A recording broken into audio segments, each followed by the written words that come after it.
Hello, everyone. Happy Monday, February 12th. Hopefully, everybody's doing good. I see we got a load in here already. So, first thing I'll tell you, my special guest is running behind. He had family stuff he had to take care of, but he's going to be coming in as soon as he gets back to the house. So, we're going to do our regular thing until then and, talk about bees. Today rained all day. In the 60s and rainy here today, and pretty good day. Just it was getting, it's the middle of February and tax season is just starting, so it might be helpful. My nephew, I'll give a little bit of background on him. He's a Army veteran. He went to NC State for a while. And, he followed in the footsteps of my father and his mother and became a tax professional. So he will be on in a bit. His website is www.gibsontaxpro.com. He's out of North Carolina.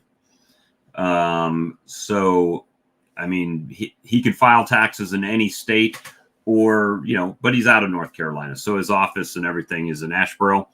But just to let you guys know, that's what he is. So we'll try to eliminate a lot of that stuff when he finally gets back and can get on. So other than that, everything seems to be going well with my bees at the moment. And so we're, anxiously awaiting this rain to go away and for things to pick up. And let me see here. We were on with John Clark on John Clark's channel last night. Ian, the Dirt Rooster, myself, Brad, and Todd were all on there. And Mike Berry popped in, but I guess his signal was kind of rough last night. So, and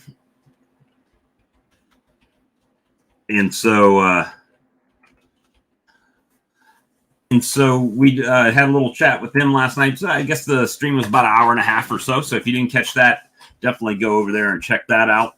And we'll see how that goes. Let me see. So who we got? We got Jack and Danae. We got Pastor Larry and his family. We got Darren. Hey, Darren. Brian. Randy, Tar Heel Beekeeper. We got Tom. Keith Spillman. Good to see you, buddy. I saw Grayson was in here. We got Todd. Who else we got up here? JW. Good to see you. We got Dan from DNN. Haas. Buzz Homestead, good to see you. Ben Schmidt, good to see you. James Knoll, I'm just scrolling up the list here, guys. David Hoskins, good to see you. Melanie Cruz. Hey, the Sun Bunny, good to see you. Let's see. Michael Tengway, Dave Dwyer. Hopefully I'm not missing anybody. David from Lewis Family Homestead. Steve Horner. Man, we got a whole house full tonight. Murdoch's Honeybees. Good to see you. Steve at Daisy's Honey. We got Earl from Hillbilly Beekeeping in the chat. John Lawler. Good to see you. Man, this must be a topic that is near and dear to people. Beeconomics and I'm going to bring in Todd and Brad here in a second, and we'll start talking until my guest gets here, and if he doesn't show up, we'll reschedule. Hey, Larry, good to see you. But unfortunately, things happen, so he should be back. He had to pick his girls up from Girl Scouts. What do you do? Can't leave them standing outside in the dark. You got to get them. So, there's a lot of things. Obviously, as beekeepers, we have a lot of expenses, right? We have, boxes, frames, bees, extractors, uncapping equipment, wax melters. I mean, you think about it, beeswax, if you bought beeswax, or foundation, or your bee truck, or anything like that, advertising, business cards, you name it, printers, if you print your labels, the labels, everything, right, is an expense. So that's all things that you should be able to take some sort of deduction with. And we're working on this costs money. Yep, I work for tips only. I'm a nonprofit organization. I'm a not-for-profit organization. But and obviously, depending where you're at, you have different tax laws and stuff. But what I find is when I was doing my own taxes, which I feel perfectly capable of doing, a lot of times when you're filing on, I don't know, Tax Act or something like that, it's all computer generated, right? So you start answering questions and you just go down a list, and when you get to the bottom of the list, you're done. And there may be things in there that you are not privy to that a tax professional would be. So it's kind of a dual-edged sword. The gentleman coming on tonight is family of mine. My nephew, he owns a tax business. So, we can ask. I keep all my receipts, mentally and physically. I got Todd here, guys. Hey, Todd. Hey, what's up, Bob? Todd was enjoying a day off from work in the bee yard today. Yep. So what'd you do out there? I am laying some more ground cover or weed barrier, whatever you want to call it. So I'm going to be moving my hives up the hill a little bit. Give the whole. If you've seen my videos, you see all the holes and stuff in that carpet, and I keep tripping over it, and I'm tired of it. So I'm just going to move them up the hill about 20 feet, 30 feet. So I had the tractor out there leveling out as best I could, and laid it down, and I'll move them up there. And that's about all I did. Oh, and then I started feeding because there's so much pollen coming in. I don't want them to even, once they start brooding, all the stores they have will just disappear. Well, so, when you started feeding, did you drop any like foundation in there for them to draw out, or you just? No, I'm going to go out there after work tomorrow and see how well they're hitting it. If they aren't hitting it, then I'm not going to worry about it. But if they are, I'll start maybe taking some frames out and putting some foundation in and see if I could do something with that. But it's in the beginning stages. Okay. Brad. There's Brad from the Great White North. Everyone.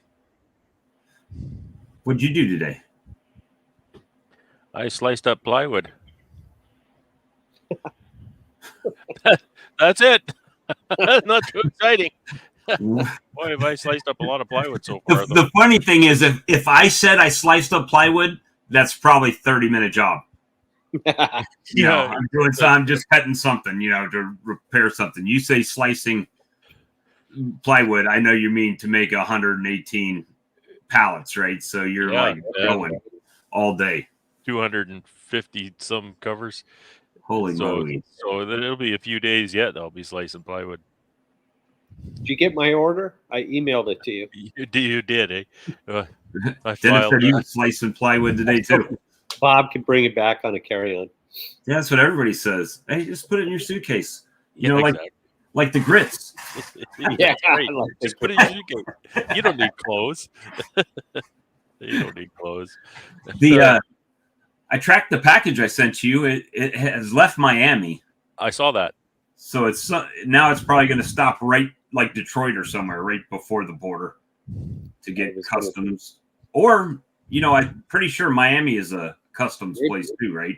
They could check it there and then go straight to wherever Canadian customs are. Yeah, I have no idea. Maybe it ought to go further south before it turns north. He'll likely go to Go, Toronto. go to Cuba, and then Trudeau could bring it back with him. Yeah, you never know. Well, he doesn't come back that often. He lives there, I better quit saying that. They may detain me at the border. Trudeau might be watching the stream right now and be like, "Screw that guy. Put a block on him. He can't His get brother in." lives there. He'll put the block on me, and I won't be able to come in. Canuckistan, I'll show you Canuckistan. That's what he's saying. But yeah, I mean, it's been kind of yesterday was I got tired. Like, it hit me like a ton of bricks on that stream last night. And it got about an hour and a half in. I'm like, guys, I've been doing this since like 10 o'clock this morning.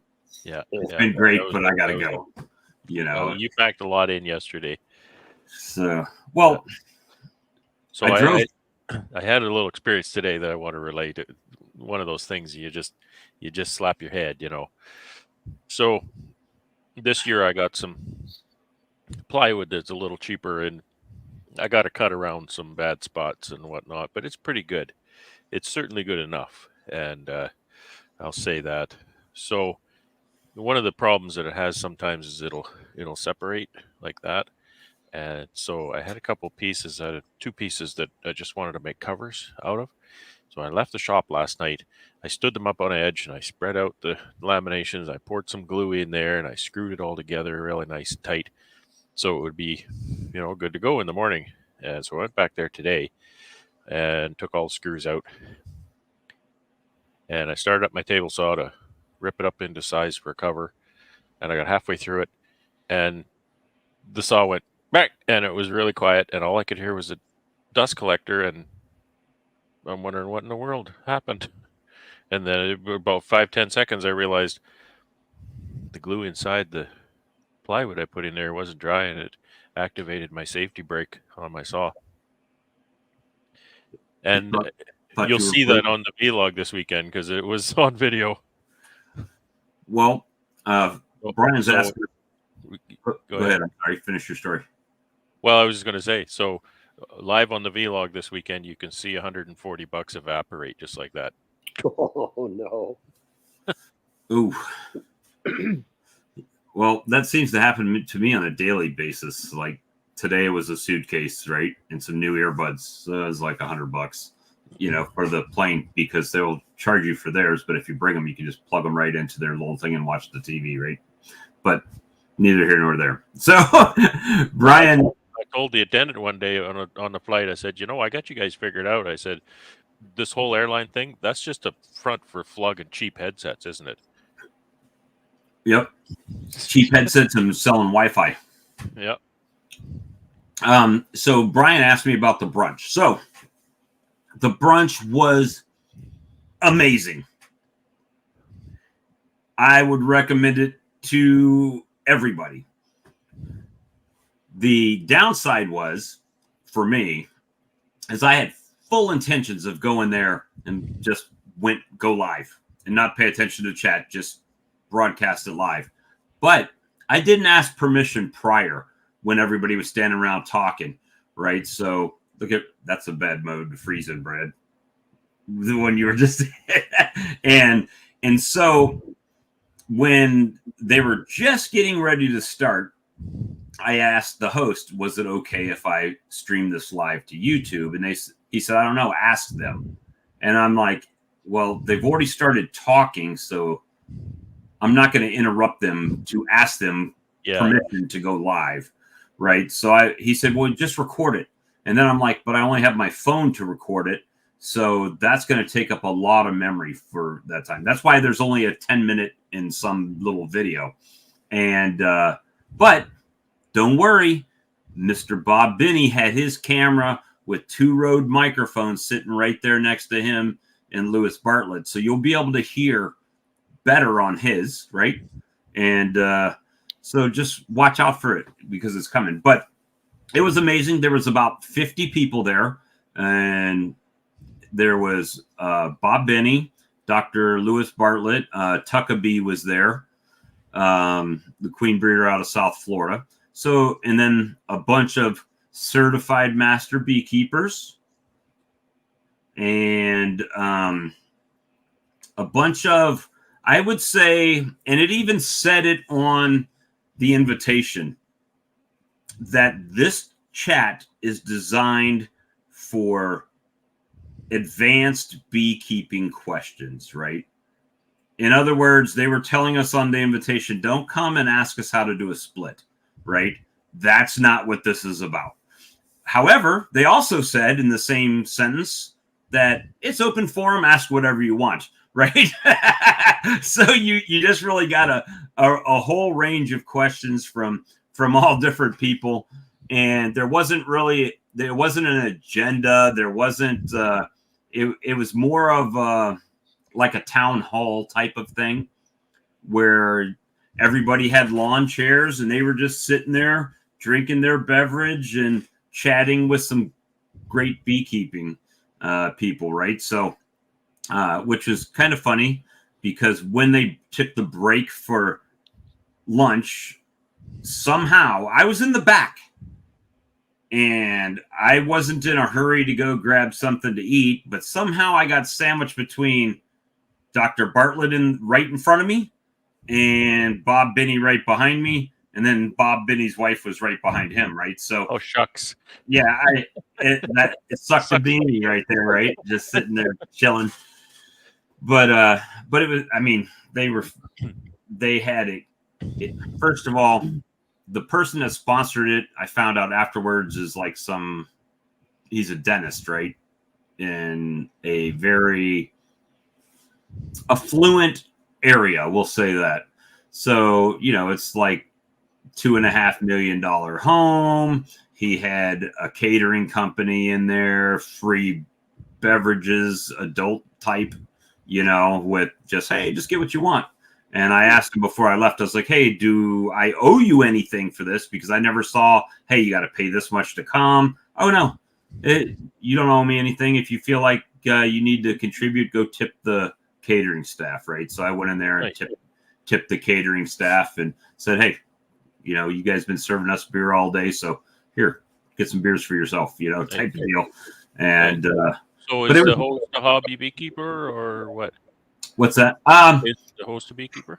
Well, he went through the EAS master certification, and he did have bees there on his site. I don't know if he's got a ton more bees or not, but he only maybe had a dozen hives around his house. They were all, nice and painted up and everything. Good. You can't have a piece of crap hive in a $2.5 million place. Yeah. It's not happening, right? That's good. Your neighbors would get highly upset, I think. Get that junk out of your yard, But yeah, it was a great time. I wish I could have done more in the way of streaming it, but I would have been that guy. You know what I mean? So it was, and not, hey, if you're affluent, congratulations. You guys can tell by where I live and what I do.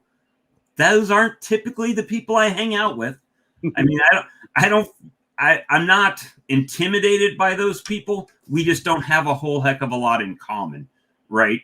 But hey, I did meet several Navy veterans down there, and had some good conversations with beekeepers, and actually I hung out a little bit more with Tuckabee in the back, standing there talking while we're eating about queen bees and stuff like that. And those are the things that you don't get anywhere else, folks. Yeah, you don't get to just stand there while somebody's eating and asking them about, hey, can I get some queens from you? Well, I really am kind of, you find out that they've got 1,000 committed for March, and you find out a little bit more details, how things operate behind the scenes, and which made it really, really intriguing for me. So that's a good example and a good lesson too. A lot of times, like beekeeping is generally, it's a pretty solitary sport, right? Your buddies don't generally, if you're going to build a deck, and you get a big case of beer and you say, hey, we're going to, and you'll have a half a dozen of your buddies. But if you got to move hives, nobody's coming to help you do that. Well, Right. Which yeah. I mean, among the general population, because nobody wants to get stung, right? So it's pretty solitary a lot of the time. But to get out there among people and to rub shoulders and to network and to just talk to whoever you could. If you don't know somebody, go up and introduce yourself and talk to them, because you never know. Maybe they're the Bob Binney that you don't know, Right. right? Maybe that person is the Lewis Bartlett that you haven't met yet, and you may not know. So just start up that conversation, and you'll go through a dozen of them, and then there'll be one that's just, you know, a Or real, maybe somebody that you just really hit it off with. That's like, yeah. you know what? I'm right across. I met people. I feel bad about it, but I had a story. I was talking to Mehmet on the way down there, right? I called him and he said, Bob, so many people in Pennsylvania know who you are. And I'm like, you know, I said, well, that's all the notoriety. That's your notoriety showing. Charlie, that's my best Charlie voice. I know you're watching, Charlie. the notoriety. But you know, he was up at the Pennsylvania convention, and he said a lot of people came up to him when they were trying to tell him about the Appy tablets. So, oh yeah, I already heard about it from Bob. You know, and it was to the point that so many people were saying it to him that the guy that was with him doesn't know who I am, right? And he went up to Mehmet and said, "Who's Bob Walker?" All these people are like saying they heard about it from Bob Walker. Who is this guy? You know, and he's like, "That's my friend." So it you know, makes you feel good. Barely could get out of the truck, and then you get to this thing in your own home state, and nobody knows who the hell you are. Nobody. You know, you walk in there, and even the guy that I had to introduce myself to, the guy that invited me down there, right? So it's really interesting. And then you're talking to somebody. Oh, I live right in Lexington, like on the other side of town from me, right? And then you strike up this conversation. But who knows? So now maybe that guy and I become good friends, you know, and it just is like that. And I know what you guys are going to say. Well, if you join the damn B Club, Bob, you'd know everybody right in the area, right? I get it. I understand. As a B Association president and director, I'm going to say that you really should join your local B Club. I have skin in the game. But you know how it made me feel when everyone says, "Are you coming to the South Carolina convention?" No, I'm going up to the Manitoba. No, wow. Pulled you right out of your home state. It's just like, you know, good times. I mean, who knows what their perception is of me? It doesn't matter to me, you know, as far as that. But I just had fun, you know. I guess now, if you're abandoning your home state convention to come to mine, I better not make you sleep in the apiary camper. I changed my plans now. We need gold flaked Kobe beef every night. I don't even know what that is. I don't know. Apparently, there's a Kobe beef steak that they use. What's it called? That gold foil stuff and gold leaf. Well, I'm good though. No, kind of out in the middle of, you know, my place. I love my place. Hey, Alex, good to see you. But you know, I wouldn't say that I live in the boonies, but you can see it from my house. Yeah. You definitely know how to get to them. Yeah, it's close. Yeah, so it's you know, it was definitely a humbling experience. And one thing I will tell you that is it's a little disturbing from being a beekeeper. Yep, I am older, right? I'm in my 50s. But I was one of the few guys that still had color in my hair. If that lets, you know what I mean? I'm not like Todd, right? I'm not like over the, but But the thing was that when you look at those groups of Take a people, swing at you with my walker. You better watch it. well, No when offense to I've anybody that has one. And just trying when to make I've been keeping bees 25 years, I'll be those guys. You know what I mean? But there was very few of my guys in there, my age group, and no young demographics, which Well, should be that's the B scary to club everybody. demographic. That's the B club demographic. That should be scary to everyone. And whatnot. We have some younger peoples in our association, and I kind of go by mostly who comes to the meetings because that's the people I see. But a small percentage of the people come to the meetings, which I'm always wanting people to come out to the meetings, trying to attract them, and I don't know really what they're looking for in a meeting that they won't come to. It's not a meeting like a boring old grind meeting. It's fun. Right.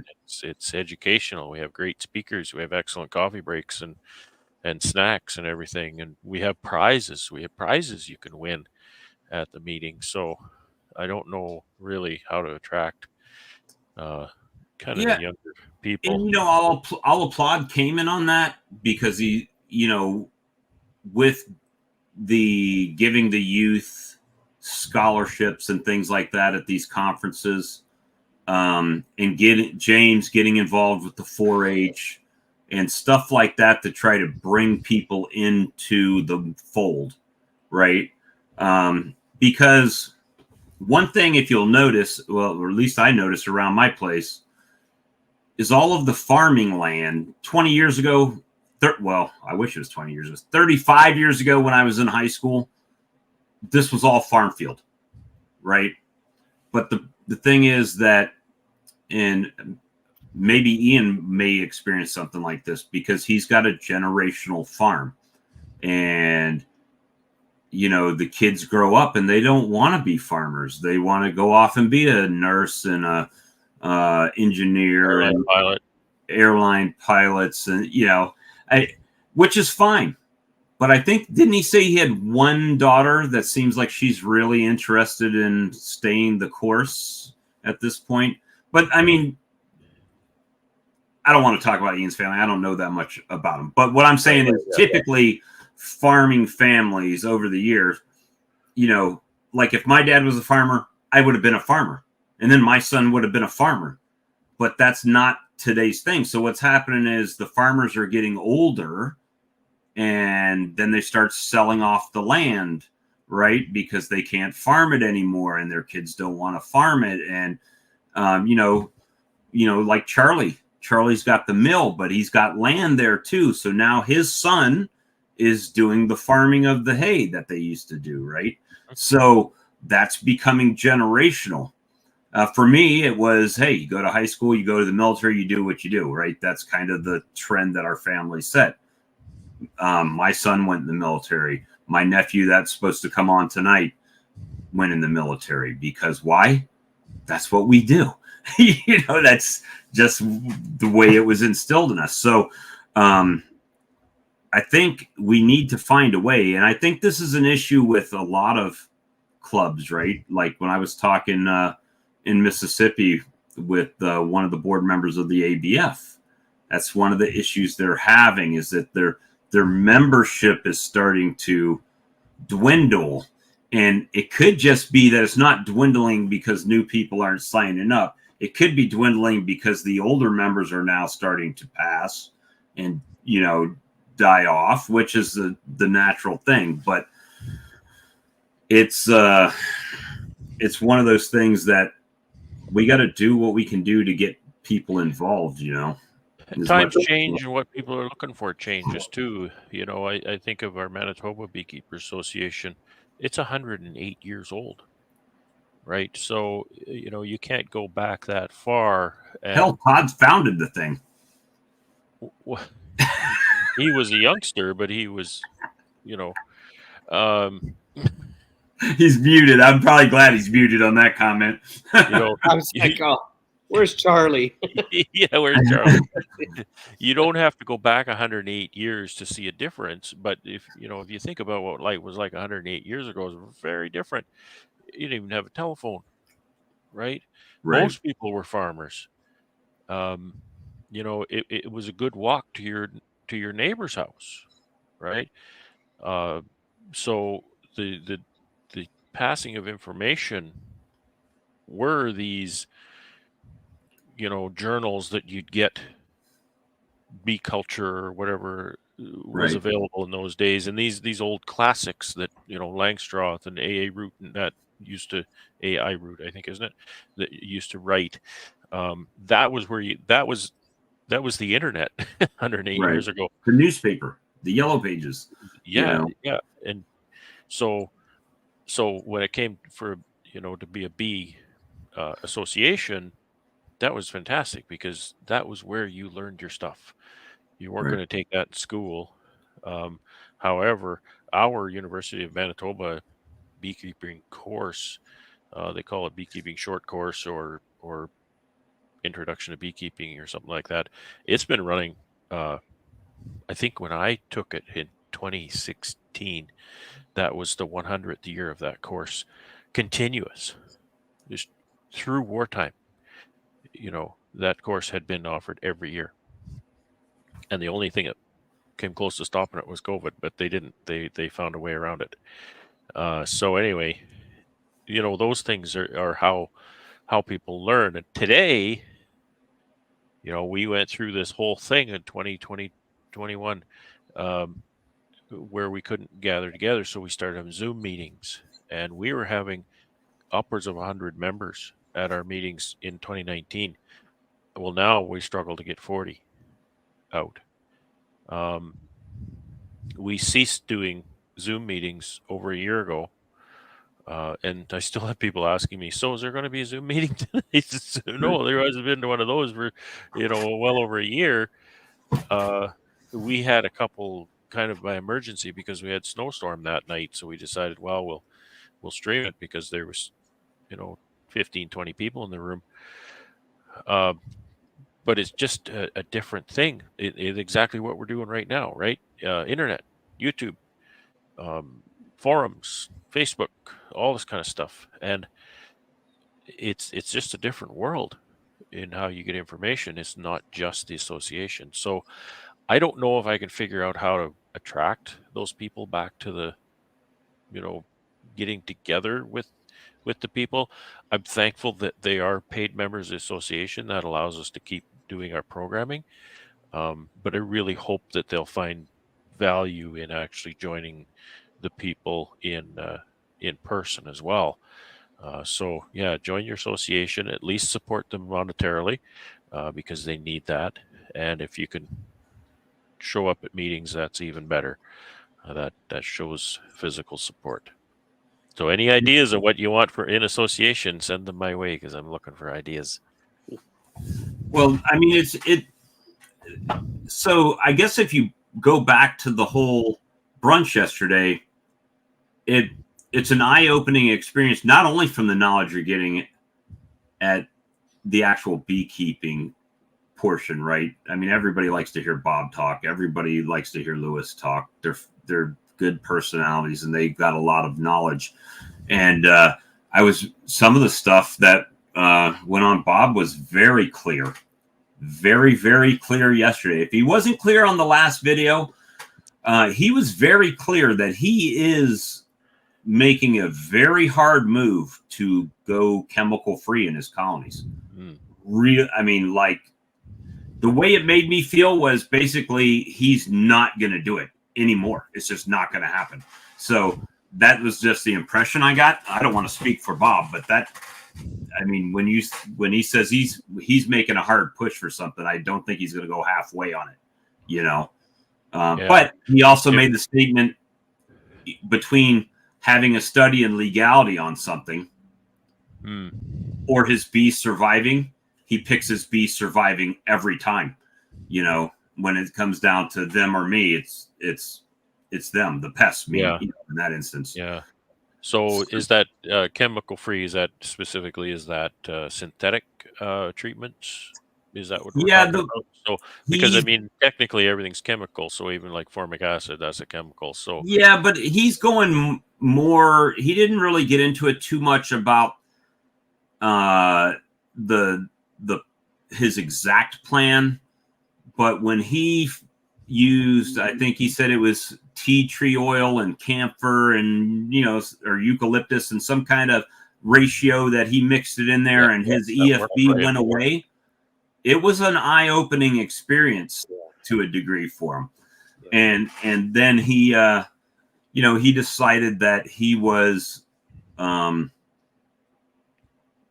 that if it worked that well doing it for that, then he was going to look a little bit harder at doing that on end. So, well, I've wanted to do that for kind of since the beginning, and a little bit of background here because of where I'm at. I mean, look at this place. Does this place look like it's drowning in pesticides and synthetic chemicals and stuff? Well, it isn't, because there's really not a lot of crops around here for any of that to be used on. It's hayland, and it's not even really very well managed hayland. Most of it is just kind of let grow, and there's marsh, so it's a very clean place. So that was always part of my desire, is to go in that vein, not go treatment free, but I'm just saying, the chemical thing, the synthetics. And the only thing I've really ever used is Amitraz. So now that Amitraz is lost its effectiveness for me, I can't use it anymore, so I'm forced, right? So my guest is in the chat in the back room, but I'm going to make him wait since he made me wait. Uncle's privilege here. So I'll make one comment to that on what Lewis Bartlett said yesterday about Amitraz and Amitraz resistance. So first of all, he said Amitraz has very low residual in the colony. It dissipates very quickly. Yeah, it breaks down pretty fast. Secondly, he said Amitraz resistance also goes away very quickly. So he said something to the effect that it might be 1 or 2 treatment cycles that you do away with it, and then you should be able to come back, because he said some of the stuff that they were using that became resistant and we stopped using it, Might Away Quick Strip, stuff like that, now they're finding are being effective again. Yeah, I think it's a good time for me to learn how to use things like formic acid, etc., and get off of the synthetics if I can, right? Because I've always wanted to. So, well, I think that's all of our goals, right? To use as little treatments as possible to sustain our bees, but make our bees live, right? We want the bees to live on their own. We don't want to dump money into the top of them every year, right? I mean, that's always the goal. But at any rate, I'm done making him wait now. You guys, I'm gonna do it. So you just keep going. Do what? Right. Let's bring our guest in. Okay. We'll say hi. So this is Dakota Gibson. Hi, everybody. Oh, hey, hold Dakota. on. You got to turn up a little bit, Dakota. All right, how's that? There you go. Is that better? A little better. Okay. Can you do a higher, or is that enough? I mean, I can crank it up all the Perfect, way. right there. Perfect. Okay. Yeah. It's a new mic. I'm still working on it. So I gotta say, Dakota. So you really can say Bob's your uncle. Oh, yeah. I knew that was coming, right? So I knew it was coming. Now he's gonna see. Cody's gonna have to go and Google what that means now. Bob, do you have a I saw sister it right named in Fanny? a newspaper somewhere one day. One day. I'll be telling Bob. that joke for 2 weeks. Hey, Bob, you don't happen to have a sister named Fanny, do you? No, Okay. All right. I don't have an Aunt Fanny either. But she does. I think she makes pretzels down at the mall. Aunt Fanny's pretzels. Oh, that's Annie's. Sorry, Aunt Annie's. So, at any rate. So I don't know if I'm going to be much use in this conversation. I mean, Yeah, I I'm could gonna. have the bandwidth if I'm gonna jump out, and I'm just gonna. I'm not even in your country. Okay, cool. Yeah. And I'm gonna warm up dinner so I can watch, but I'll be in the chat and watching anyway. Cool. Then they'll get to see him better. Yeah. Betcha. Okay. See you, everyone. Have Hi fun. guys, nice to meet Thanks, you. Bob. So, Nice to meet you. Nice to meet you, Dakota. so and Todd, there he goes. All right. So All right. this is my nephew, Dakota. Hey, Cody. Good to see you. Hello. And so I kind of gave them a little bit of background that you're like we were talking about generational farming and stuff, but you're like a generational tax preparer, right? Yes. So That's grandpa exactly it. did taxes, right? Worked at the IRS after Yeah. getting out of the military, and you went to college at NC State.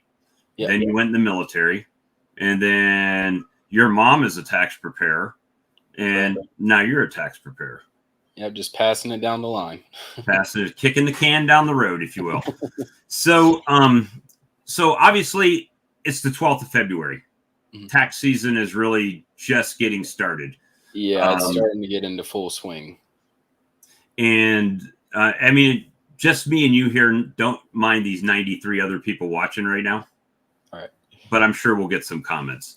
Okay. First things first, while we've got these people watching, if you do taxes for every state, right? It doesn't matter if you're in North Carolina or not. They can still contact you and you can prepare.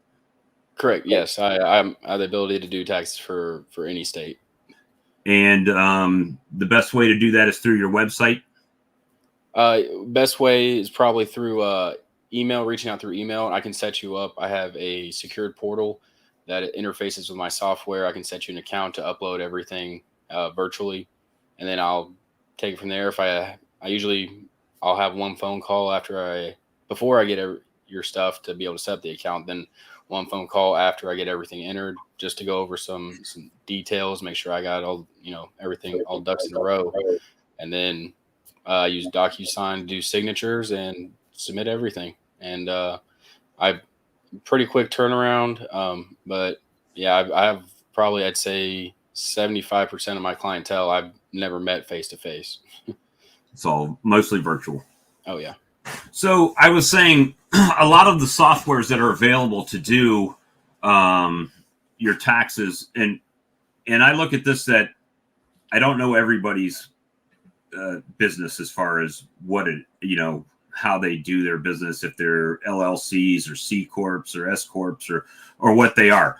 However, we are all beekeepers, which so I was hoping we might be able to talk about things that may be tax deductions for them that they may not realize, right? So obviously, if you're buying bee boxes and frames and equipment to use for your bee business or bees as part of the livestock, then those things would be deductions, right? Oh, absolutely. Yeah. Anything that, that you need to be able to, get the bees, keep them alive, collect honey, or like using lures or anything like that, that is complete tax write-off. Is so like with things, if you have to have a truck to do your bee business, what kind of things could you deduct with your vehicle as far as that? So, I mean, most people I encourage to use the mileage that it takes to get to and from wherever you're going, whether it's to the farmer's market to sell your product, or if you're going somewhere to get a new colony and bring them back. All that mileage is the biggest thing. But also with the IRS considering beekeeping as in farming or agricultural business, then there's also certain things to deal with the cost of fuel. For that, it applies the same thing as if you're on growing a crop on a farm. Okay, so with so what is the current? Do you know what the current mileage rate is for deduction right now? Yeah, right now it's 65.5 cents per mile. 65.5. It's the highest it's ever been.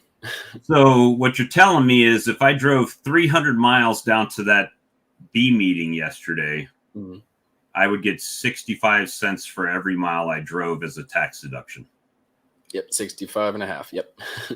Yeah, Oh, it man, adds up pretty that. fast. And I believe next year it's going up even more. I want to say, I'm not 100% sure off the top of my head, but I want to say I heard it was going to be like 67 and a half. So for 300 miles that I drove yesterday, it would be roughly 196.50 in a tax deduction. Yep, it sounds right. And the thing that a lot of people don't realize with the mileage is that you can either do the mileage or you can keep the gas receipts, oil changes, new tires, all of that, those write-offs, or the mileage. You can't do both though. So I can't say, okay, I got an oil change and this and that. I can either claim those oil changes and or the mileage. I can't do them both. Correct. And I tell people, like I said, it's the highest it's ever been. So it usually works out better to do the mileage, but also you're saving yourself from having to keep up with receipts. And that's the biggest hassle is keeping the receipts, having to go through and add them all up at the end of the year. So obviously your mom is local to me, right? Yeah. And she's my sister. So I have to show a little loyalty there. And I'll show you what I did to her. So this is my stack of receipts in the clip there, right? At least I went and added them all up for her ahead of time and had sticky notes on them, right? Or wrote on it. Yeah, I mean, that helps. But so what are some things that people, if they were doing their taxes with you, that you find that you have to ask people to get after they've submitted everything? Like something that they typically forget that you're like, no, if you gave me this, then I'd be able to get you a little bit more or something like that. A lot of people don't realize they can take advantage of the home office deduction. That's probably the biggest one that I have to remind people about, which, I mean, like yourself, you've got your B stuff outside, but you've also got your office that, where you're calling people to sell your product, or you're, researching more different ways, different lures or boxes or what have you. And basically the easiest way to do it is take the square footage of the office, take the square footage of the entire house, and whatever percentage it is of the house to the total, you can apply to all of your utilities. That's water, electric, even your trash service, if you have that, internet, if you have a landline, everything. And with the percentages, it's usually pretty, I think the highest I've seen is maybe 12%, but you apply that to, a $2,000 on electric that you spent for the year, then it starts adding up once you get all the utilities. And Dennis says, what about going to B conferences? So you go out of town and you go to Kentucky and you stay there 4 or 5 days. You pay for the conference. You pay for a hotel. You've got food. All of that is deductible, or? Yeah. If you're there for the conference and you attend the conference, I would say just to be safe, get something that proves that you were there, whether it was, you had a badge walking around or, pamphlets that were being handed out, anything like that. But yeah, but you're going to have hotel receipts and you'll have other proof. Yeah. But hotel is right. You can write that off. If you fly there, you can write the plane ticket off. If you drive there, the mileage, all of that counts. And the food while you're there. All right, let me see. Here we go. Here's one. Do you have to have an LLC or anything? Do you have to show that you are a beekeeper? So what I tell people is, if you, and this isn't this is any business. You don't need to have an LLC or an EIN or a 1099, anything like that to write these things off. But I encourage people to get at least an EIN, because it's basically showing the IRS that, hey, I'm not trying to get one over on you. This isn't just a hobby. I'm serious about this as a business. And I tell people having at least an EIN is good. Having a 1099 is good, but having them both, you're pretty rock solid. It's just a couple things that solidify that you're a serious business, and IRS is less likely to question your business and try to audit you or anything. So I run mine. I don't have an LLC. I just run it as a sole proprietorship, but I do have an EIN. Okay. Which actually your mom filed 2 years ago when I was in there doing my taxes. She did it in 5 minutes. And don't fall for it. There's websites that try to charge you $200 to do it. It's completely free to go on the IRS website and fill it out. And, well, for that matter, so is taxes, doing your taxes. Yeah, that's a little bit more complicated. Yeah, it's a little bit more complicated. And I mean, that's the same thing I find, like if you go to Walmart and you go to their little kiosks they have inside of Walmart, those guys are trained to fill out the form, but they're not trained on how to save you or make you more money. Yeah, they're not trying to read between the lines and figure out what else you can add on. They're just literally going by the boxes. Okay, this applies for you, this doesn't. But they don't worry about being creative and figuring out, okay, well, you do this, so it means that this might apply to you, or So to go back with the home office deduction, so if your mortgage payment, I'm going to use whole numbers, is $1,000, and you have a 1,200 square foot house and 300 square foot office, then about 25% of that $1,000 or $250 a month would be deductible. Correct. Yes. Yeah. And that's for every month. So I mean, it adds up. And that's exactly how you do it. Just take the percentage of the ratio from the room to the total and apply that to all of your bills. And it can, even if you don't have a mortgage, if you pay rent on where you're staying, that's included also. And then just all the utilities. And those things you don't think of. Well, I think about it every month when I'm paying something like, man, this is high. But now if you can count part of that towards your taxable income, right? So I guess somebody asked me to make sure I knew between was it a tax? I don't remember the question. Brad had said, had told me to make sure that I knew the difference between a tax return and filing your taxes, right?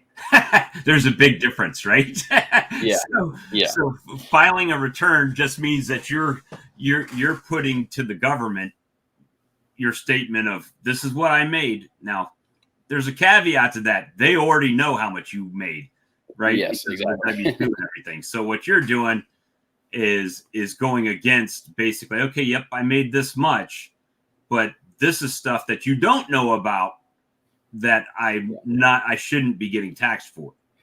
And then if there's a difference of taxable income, then that's what you would get as a return, right? Yeah. Well, I think tax season is honestly more for it helps out business owners a lot more, because obviously all the government's going to see from you is 1099s more than likely. Right.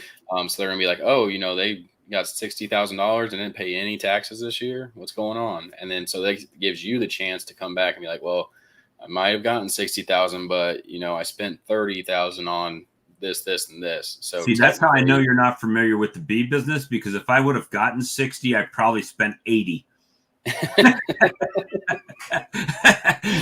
So it's but yeah, so the main things, it's basically, for me, the hardest part is keeping track of what I'm spending.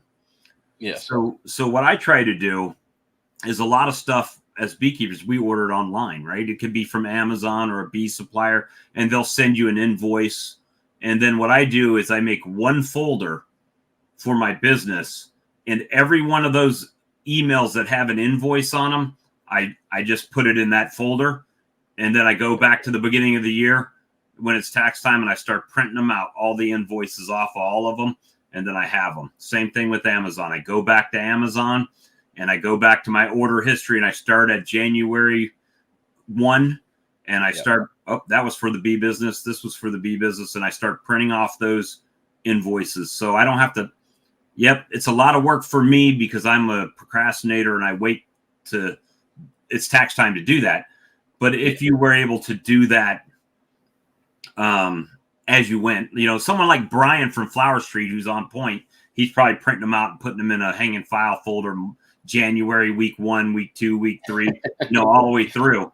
But that's not me. So I deal with what I've been handed, right? So, well, I mean, as a, someone that does taxes and realizes how important expenses are, I'm the same way. I will procrastinate printing off receipts or anything until like come, I might start in December, but yeah, it's a struggle. But I've gotten in the habit of, at least once a quarter, every 3 months, I'll go back and I'll be like, okay, let me go ahead and check Amazon or, anything else outside of Imply. Like I'm in school still, so I'll go and get anything that I had bought book wise or anything like that. Those receipts, go ahead and toss them in there. And then, I think doing it monthly, unless you have a huge exchange as far as buying stuff as well as selling, which at that point you should probably already have a bookkeeper taking care of it for you. But, I think hopefully some of these people pick you. That's the goal. That's my goal. That's probably, I say at least once a quarter to make it so that when you're at the end of the year, it's not overwhelming. What is the, so with filing and preparing your taxes, sometimes if I buy something, I pay the people cash. Like when I go buy syrup in Charlotte to bring down here for feed for my bees, I give the guy cash and I don't get an invoice from them. Is there a better way I should do that? Or should I say, hey, should I bring them a thing saying today I paid this much money and have them sign it for tax purposes? Or is there a way to get around that? Or is that too hokey for the IRS and I'm just flushing that money down the toilet? So they say a good rule of thumb is if it's over 70, I believe it's $70 or $75, you should have a receipt for it. But if you're going, 20 times throughout the year, then that $70 now is turning into, a lot more. And I think to be safe, just having them sign a piece of paper saying, I bought this much, that should be plenty. Well, usually when I go up there, I spend $500 every time, right? And it might be 2, 3, 4 times a year or something like that. So it just depends. With that size expense, I'd probably, just to be safe, get him to sign it. I mean, and they're receiving cash. They're not, if they can keep a copy of the signed receipt if they want, but they don't have to. So it's cash for them. They can handle that on their end how they want to, but it covers you on your end.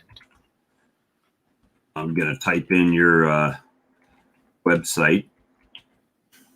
It's in taxpro.com in the chat here so people can click on it and save it to your favorites there. What's the best email if somebody had questions or wanted to get in touch with you, the best email to use to get you? Yeah, they can reach me at it's dakota.gibson@gibsontaxpro.com, which that should be located on my website. And I would say right now, since, tax season's kicking off, email is probably the best way to get in touch with me, just because I might be in meetings all day, but I usually at least check the emails at night afterwards, and I'll go through and answer everybody.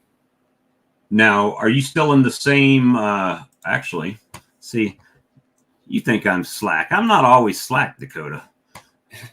I actually do prepare. I actually had your website up on the other side so I could bring it up on the screen. Oh, which I'm actually getting a new website in the works, but that's what I got for right now. What you got right now? This is your some photos of your office there. Yes, sir. We just moved there in November, and my So wife's this made is a it new a lot office better. for you then. Yes, this is my new office. So they can do one-on-one or get in touch with you. You do tax and consulting services. Yep, I offer free consultations, and and if you just have questions about, you don't even have to come to me to necessarily give me your business, but if you have a question that you're just not sure about, I'm always happy to help out. Answer a few questions for you. Okay, let me see. All right, so Todd over here is asking, what's the difference between an S corp and an LLC? Which is more beneficial? It depends on the. I get really excited about talking about S corps, but it depends on everyone's situation, obviously. So you can actually be an LLC and opt to be taxed as an S corp. An LLC, it's just in the eyes of the federal government, is a sole proprietorship. They don't recognize LLCs. That's just on the state level. But S corps, when you elect to be taxed as an S corporation, you are not only a shareholder, but you are an employee as well. So as an LLC, any profit that you make, say 10,000, it's getting hit with the federal income tax as well as self-employment tax, which is 15.3%. Now, when you work a W-2 job, you pay your FICA, your Medicare, Social Security, 7.65% of whatever you made. Your employer is matching that. So that's the 15.3%, because now you're self-employed, you're paying the employee and employer halves. So say your profit's 10,000, so you're getting hit with the income tax and the 15.3%, and it's just, cleaning you out with taxes. Now let's go to a bigger scale. Actually, let's say 60,000. So you got 60,000 in profit. You're going to hit with both of those. You're paying a lot in taxes. Now, if you're an S corporation, you have your employee wage that still gets hit with that 15.3%, because you're an employee and it's taking its half, but you're also the S corporation that's paying the other half. Now, but you're also a shareholder. When the shareholder payments only get the income tax, they don't get hit with the self-employment tax at all. So technically you could not pay yourself a wage and pay yourself in shareholder bonus. Well, they say the good rule of thumb is 60% in W-2 wages, 40% in shareholder wages. But the IRS wording is, as long as you get paid a reasonable salary for the position, then the rest can go to the shareholder. So like myself, if an accountant in North Carolina's average amount that they make is 30,000, I could pay myself 30,000 W-2 wages. But if I made 100,000 that year, then 70,000 would be the shareholder. That's only getting hit with income tax. So you save yourself 15% on that then? Yeah, on that 70,000.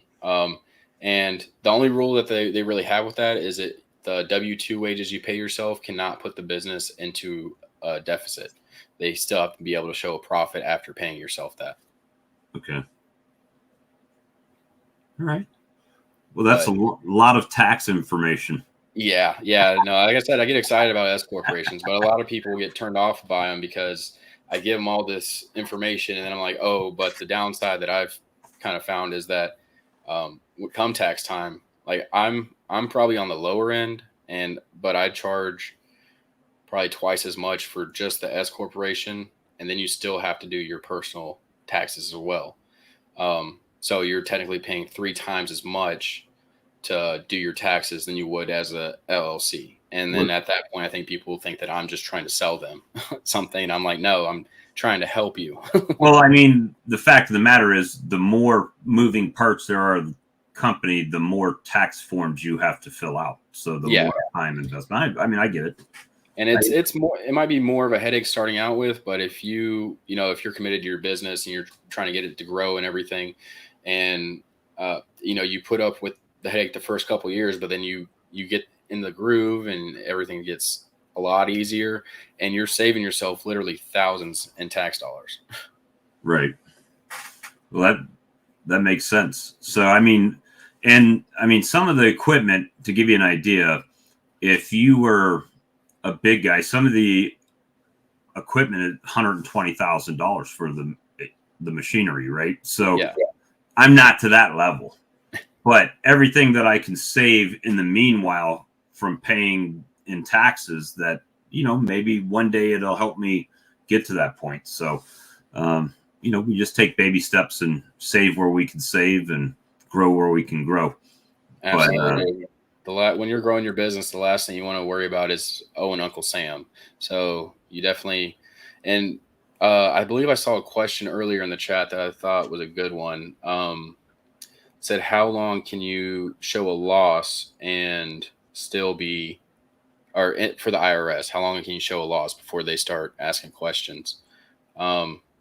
They're realistic. Most new businesses, they give you 3 years to turn a profit. You show loss for 3 years, and then after that third year, they're kind of like, okay, maybe we need to check this guy out and see why he's surviving. Does it? Well, yeah, but like for me, my business is a sideline to my regular job, so I have an income coming in. So, which really, I hate to say it, but it kind of slows the progress of the business because my time is at work.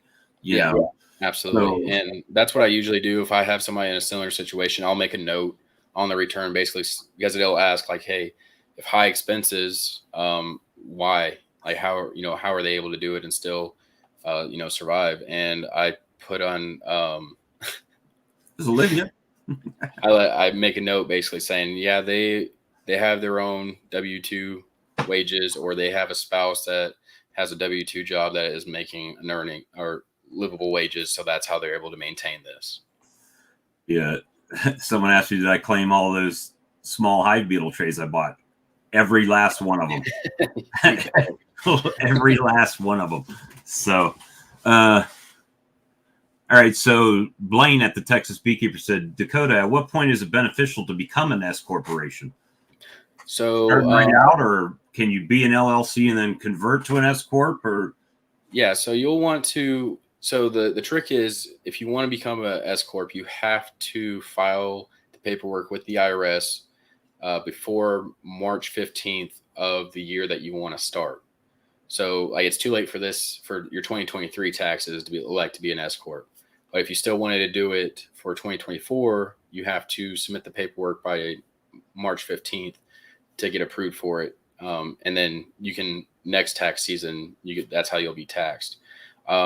As far as when it's the best time to do the switch, I tell people whenever you can pay yourself that W-2 wage and still be making a profit, that's when I would do it. And all you have to do is Google what is the average income for, a beekeeper in whatever state you're in, whatever city, state you're in.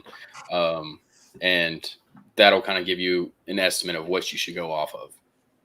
Okay. That might be a hard thing to find out because it's all over the place. Well, let's face it.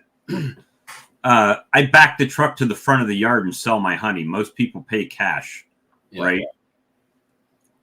And it's hard to track cash is all I'm saying. Once you do track the cash, then all of a sudden now it's income and now it's taxable, right? Yes.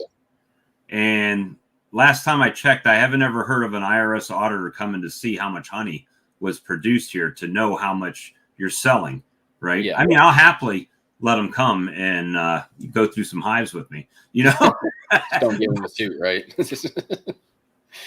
Okay. Well, that's a good question, Hope. I didn't think about that one. Is colony loss tax deductible? Oh, wow. Yeah, that is a good question. It's like a livestock death, right? So you have a colony. A starter colony is around $200. Yeah, I would say that because, the fact that beekeeping is seen just as any other, livestock, that would be counted as the colony loss should be tax deductible. Now, it'd have to be a reasonable assessment of replacement, or would it have to be something as well, to get a new starter colony, you could only claim like $200, or would it be something where if I had 3 boxes of bees and it would have cost me $600 to replace that? Which one? Me personally, I would probably err on the side of the lower amount. I would think less red flags. That's probably a safe amount, but at the same time, it's like the colonies are appreciating over time. So I mean, if you were to sell those, 6, you said it was 6 or 3. Well, let's say it cost you $200 when you started it. Yeah. And then it grew up and then died. Yeah. Then you could have possibly sold that colony at $600 at that time. Yeah. Would you claim a $600 loss, or would you claim a $200, the replacement? Because technically, if you bought a replacement for it, you would get the deduction for the $200 replacement on the purchase, right? Yeah. Yeah. So that basically whatever, the expense would, But I would say that if the colony grew, say, and whatever, if you were to put a value on it when you went to go sell the 3, if it got up to 600, you sold all 3. I think that would be, because it's just like if you had 2 cows and they made it and eventually grew into 10, but something happened and all 10 of them died, you're writing off the loss for all 10 cows. Right. You're not just going to do the 2 original mom and dad one. Okay. Man, I should have. Then I missed some things. I'm on. So see that. Hey, we're learning. That's good.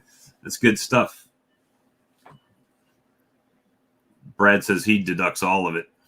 Oh yeah. All right. Where's it at? Let me see. Good question. Cameras, mics, recording, editing software.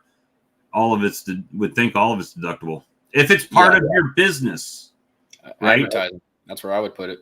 So, yeah, that's what I'm saying. So, like this live stream we do every week, there's a history of it for a couple of years now that we do live streams. It wouldn't be hard to say, look, just go to my channel. You can see that I do this, right?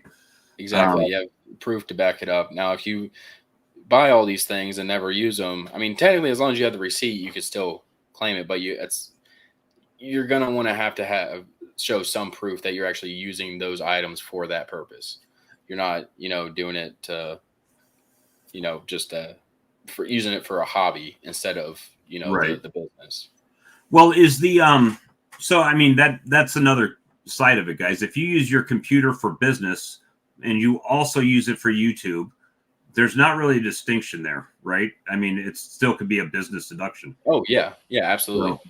So if you have a crappy computer, Brad, tax deduct that thing, get you a new one in Canada. Just saying. And so as long as you use it for your business, then you should be able to deduct at least some of it, depending on what it is, right? Yeah, and if you're using it for YouTube, but you're promoting different things, then that I think, it'd be 100% write off. I just saw that question. That's a great question. Everyone that I have talked to that uses those mileage tracker apps, at some point or another, have said that they had a glitch and it didn't track all of their mileage. Now, that's the downside of technology.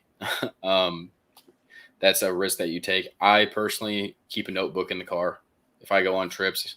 And that's all the IRS requires, is that you have a notebook. It can be handwritten. You have mileage log, January 2024, December or February 12th, 2024, start mileage, 151,633 in mileage, 630 or 640 or 48. That's all you need. Start, stop, mileage, and a date. Maybe I tell people, put a description of where you're going just to be safe, a little extra bit. But as far as the IRS is concerned, handwritten notebook with the mileage is good enough. Yep, Chad, all that is deductions. Yep, absolutely. However, There's something about deductions that sometimes I'm willy-nilly about. Hey, I need this new extractor. It cost me $3,000. It's a tax deduction, but you still have to have the $3,000 up front, right? Yeah. You're still paying that up front. So I'm not telling all y'all to run out and buy all this stuff that put yourself in hawk.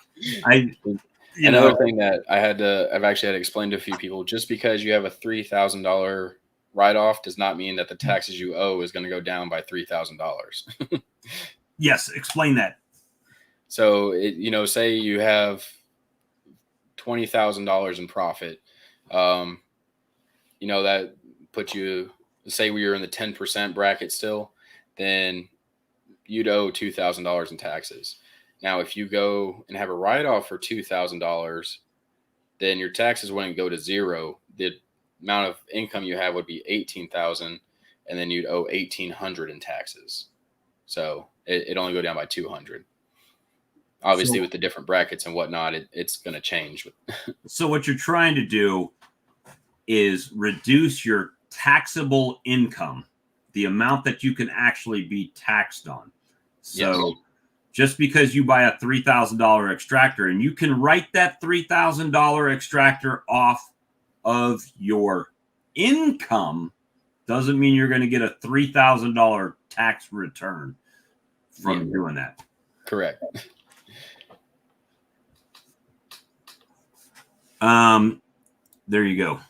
But if you make 20,000 and your expense is 20,000, then you zero out. Correct. Yep, that's exactly right. Which means anything that you will have paid. So this is kind of how mine works. I'll let you know how mine works. So I have a job that pays taxes in. Every time I get paid, it's paying taxes in. I've got a business that drains my money.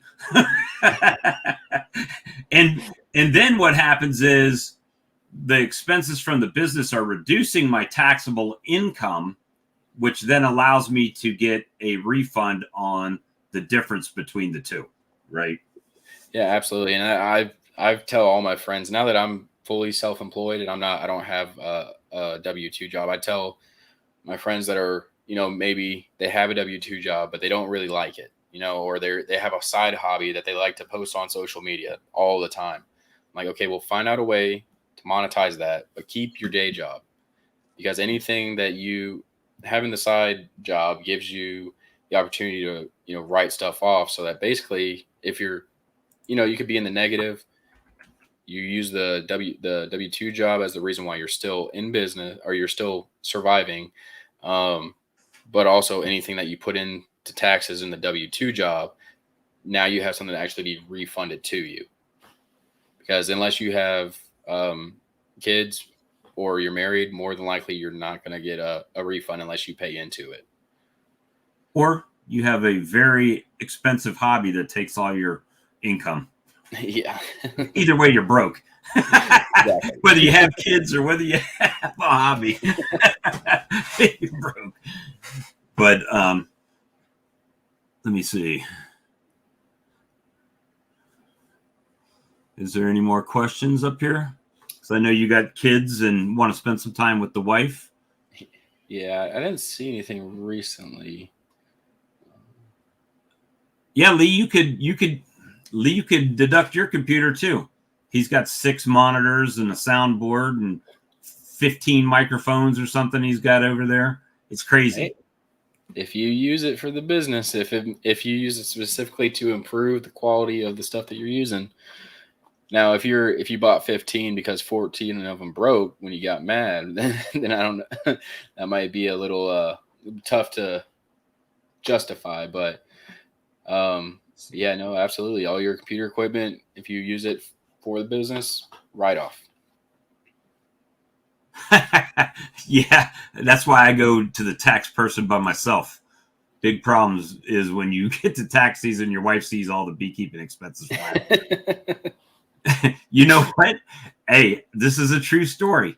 In the 5 years I've been keeping bees, this is the first time I've heard Amy ever say, "Man, this beekeeping is costing a lot of money and we're not making that much." I said, damn, I'm figured out now. Oh man, she's catching on. All right, so here's something you may know about. Yes, that is a great question. So, and I'm going to be honest, there's still a lot of confusion around how they're doing this, are going to do it. For those of you that don't know, last year they were talking about a bill that got passed that said for your 2023 taxes, you would be sent 1099 if you sent or received $600 over or more over Venmo, Apple Pay, Cash App, any of those third-party apps. But of course, no, actually, I believe it was the year before, and then they pushed it off to this tax season. And then right before this tax season, they pushed it off again. So for 2024, as of right now, they're saying if you send or receive over $5,000 in 2024 through these apps, you will get a 1099 next year, right? When you're doing your 2024 taxes. And then in 2025, when you're doing your 2024 taxes, if you sent or received more than $600, that's when they're going to go down to that. But again, what I tell people is I don't know how they're going to tell the difference on your personal accounts of what's business and, what's for the business and then what's for paying a friend back for lunch that day. I'm not sure how they're planning on doing it, but that's it could change before it ever gets implemented or even squashed. Yeah. Right. And I mean, what I tell people right now is the only, money transfer type of way that they say is not going to get a 1099 is Zelle. Just because all these other ones, Venmo, Apple Pay, Cash App, they get sent the money and then they hold on to it and you have to transfer it to your account. But with Zelle, it's straight from account to account. There's no middleman, so there's no need for a 1099. Here's a question. Dakota, is there a line between taking a deduction for equipment versus depreciating it over time? There's some things that like vehicles that you have to depreciate.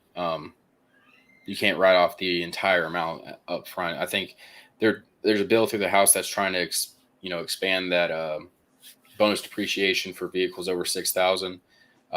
It's passed the House. I believe it's in the Senate right now, so we're not sure how that's going to work yet. But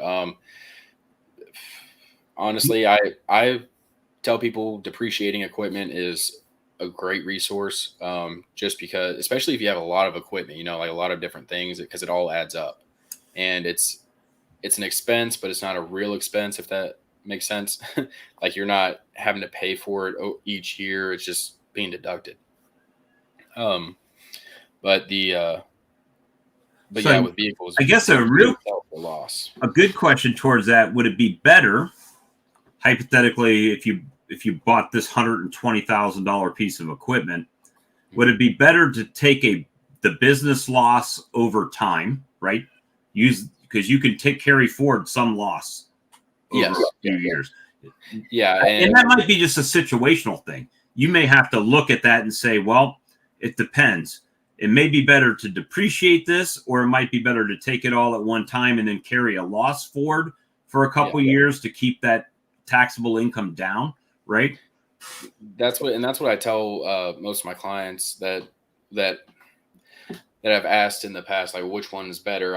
It's situational. It depends on how the rest of your financials look as far as the business goes, on what would be better for you. So these are questions, guys, that you're not going to find out when you go to your Walmart and do your taxes. And you're not going to find that out in most cases when you go to Liberty Tax or H&R Block. You're not going to get that. And to be honest with you, it's been my experience in the past that they're also pretty expensive, those guys. Yeah, they seem like they're cheaper, but when you get in there, they lure you in with a $0 state return, but then you get charged $50 for every form that is in there. Yes. So, I mean, I paid I probably get the friends and family rate, so that doesn't account. I'm not even going to tell you what I paid for mine then. But I mean, it's still a few $100. You know what I mean? So it wasn't free. Okay, so Dennis says, "What if I bought land for a bee yard?" Yeah, you can.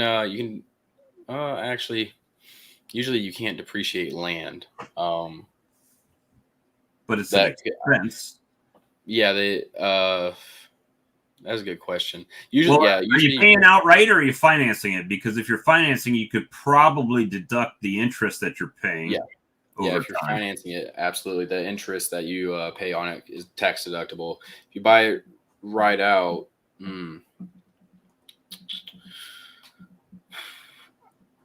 I'd have to look a little bit more into it, but I would say that would apply toward.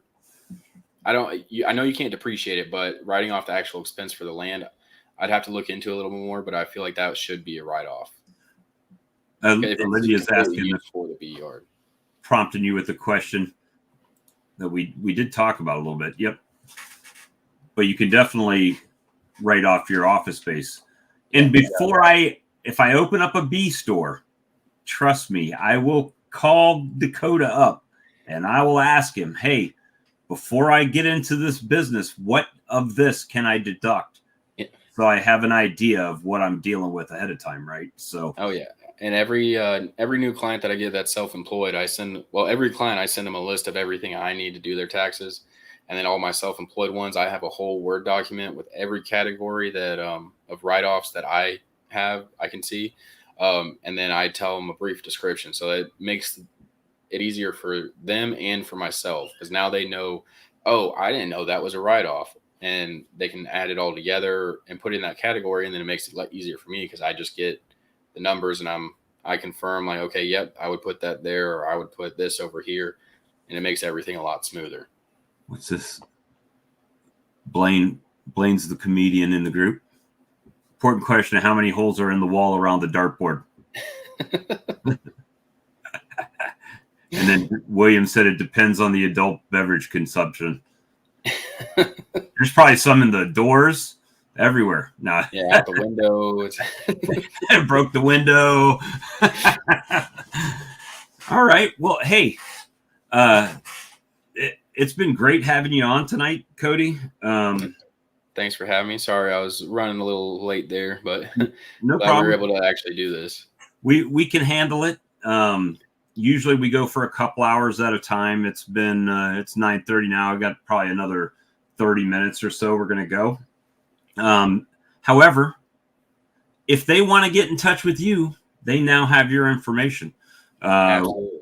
We'll put it up. I'm going to drop the link again, guys, in the chat. If you're going to send an email, it's dakota.gibson@gibsontaxpro.com.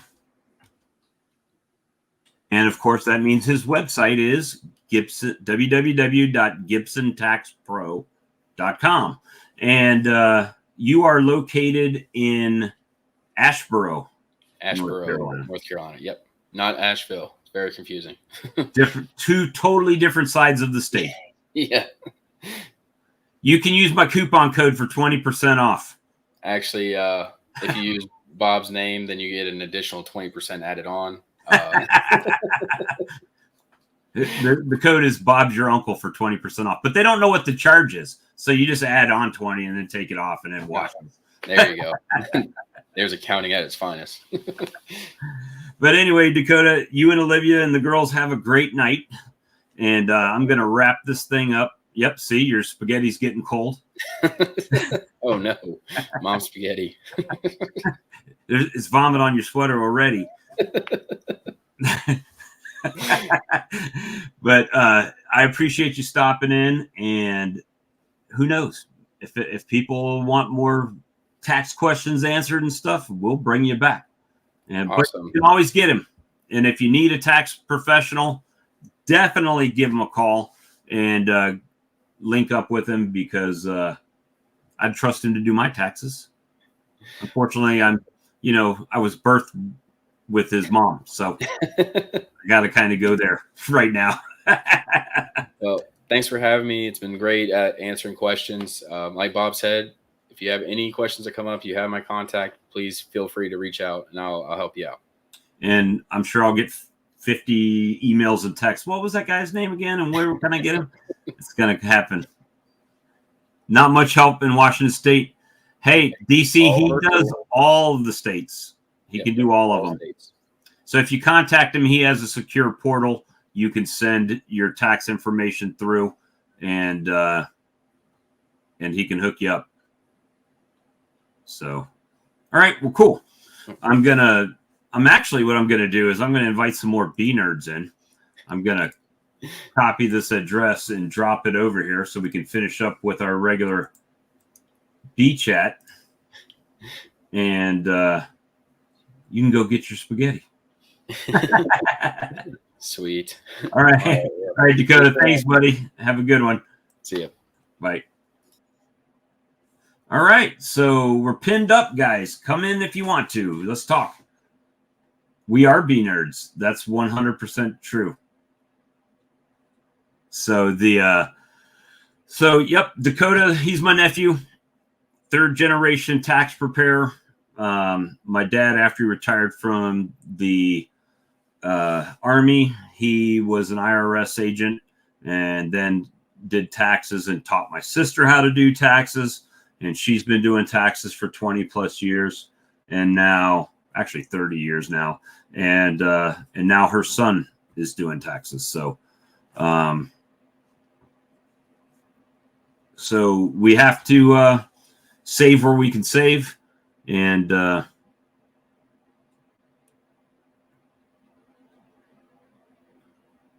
yeah, the business side is the tricky half, right? I mean, we all love our bees, but even if you've got 5 hives outside and you spent, $200 a hive, that's $1,000, and your bees and the feed and the treatments and the frames and, everything. So it's definitely one of those things that we have to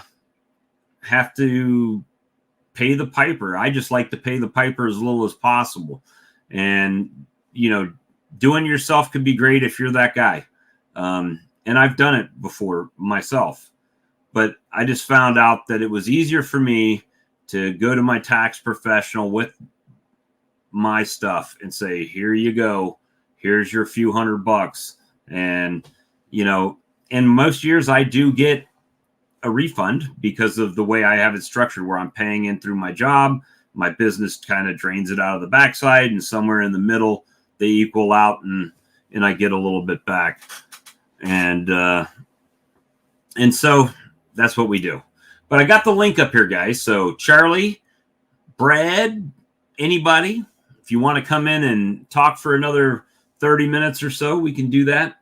Or we can call it early tonight, or I can talk to the chat box and drink my Monster some more. But it's, I think if I'm lucky when it comes to doing taxes and stuff like that. I've got people I can just pick up the phone and say, hey, I got this. What do you think? Yeah, we could probably work with that. Or, I might not do it that way.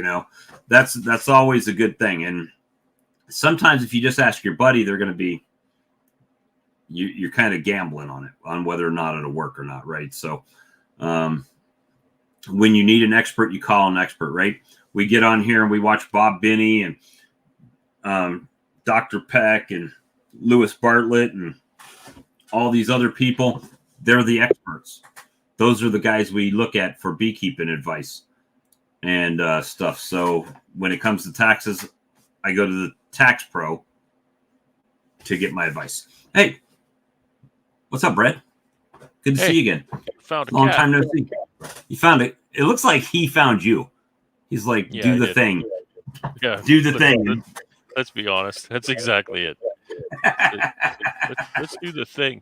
He got really comfortable with me being kind of sitting on the couch a lot for a month in January with my eye thing. So he's hard to break habits, just hops up on you like a parrot and starts grooming himself. Yeah, gonna have a little bath and then gonna have a nap.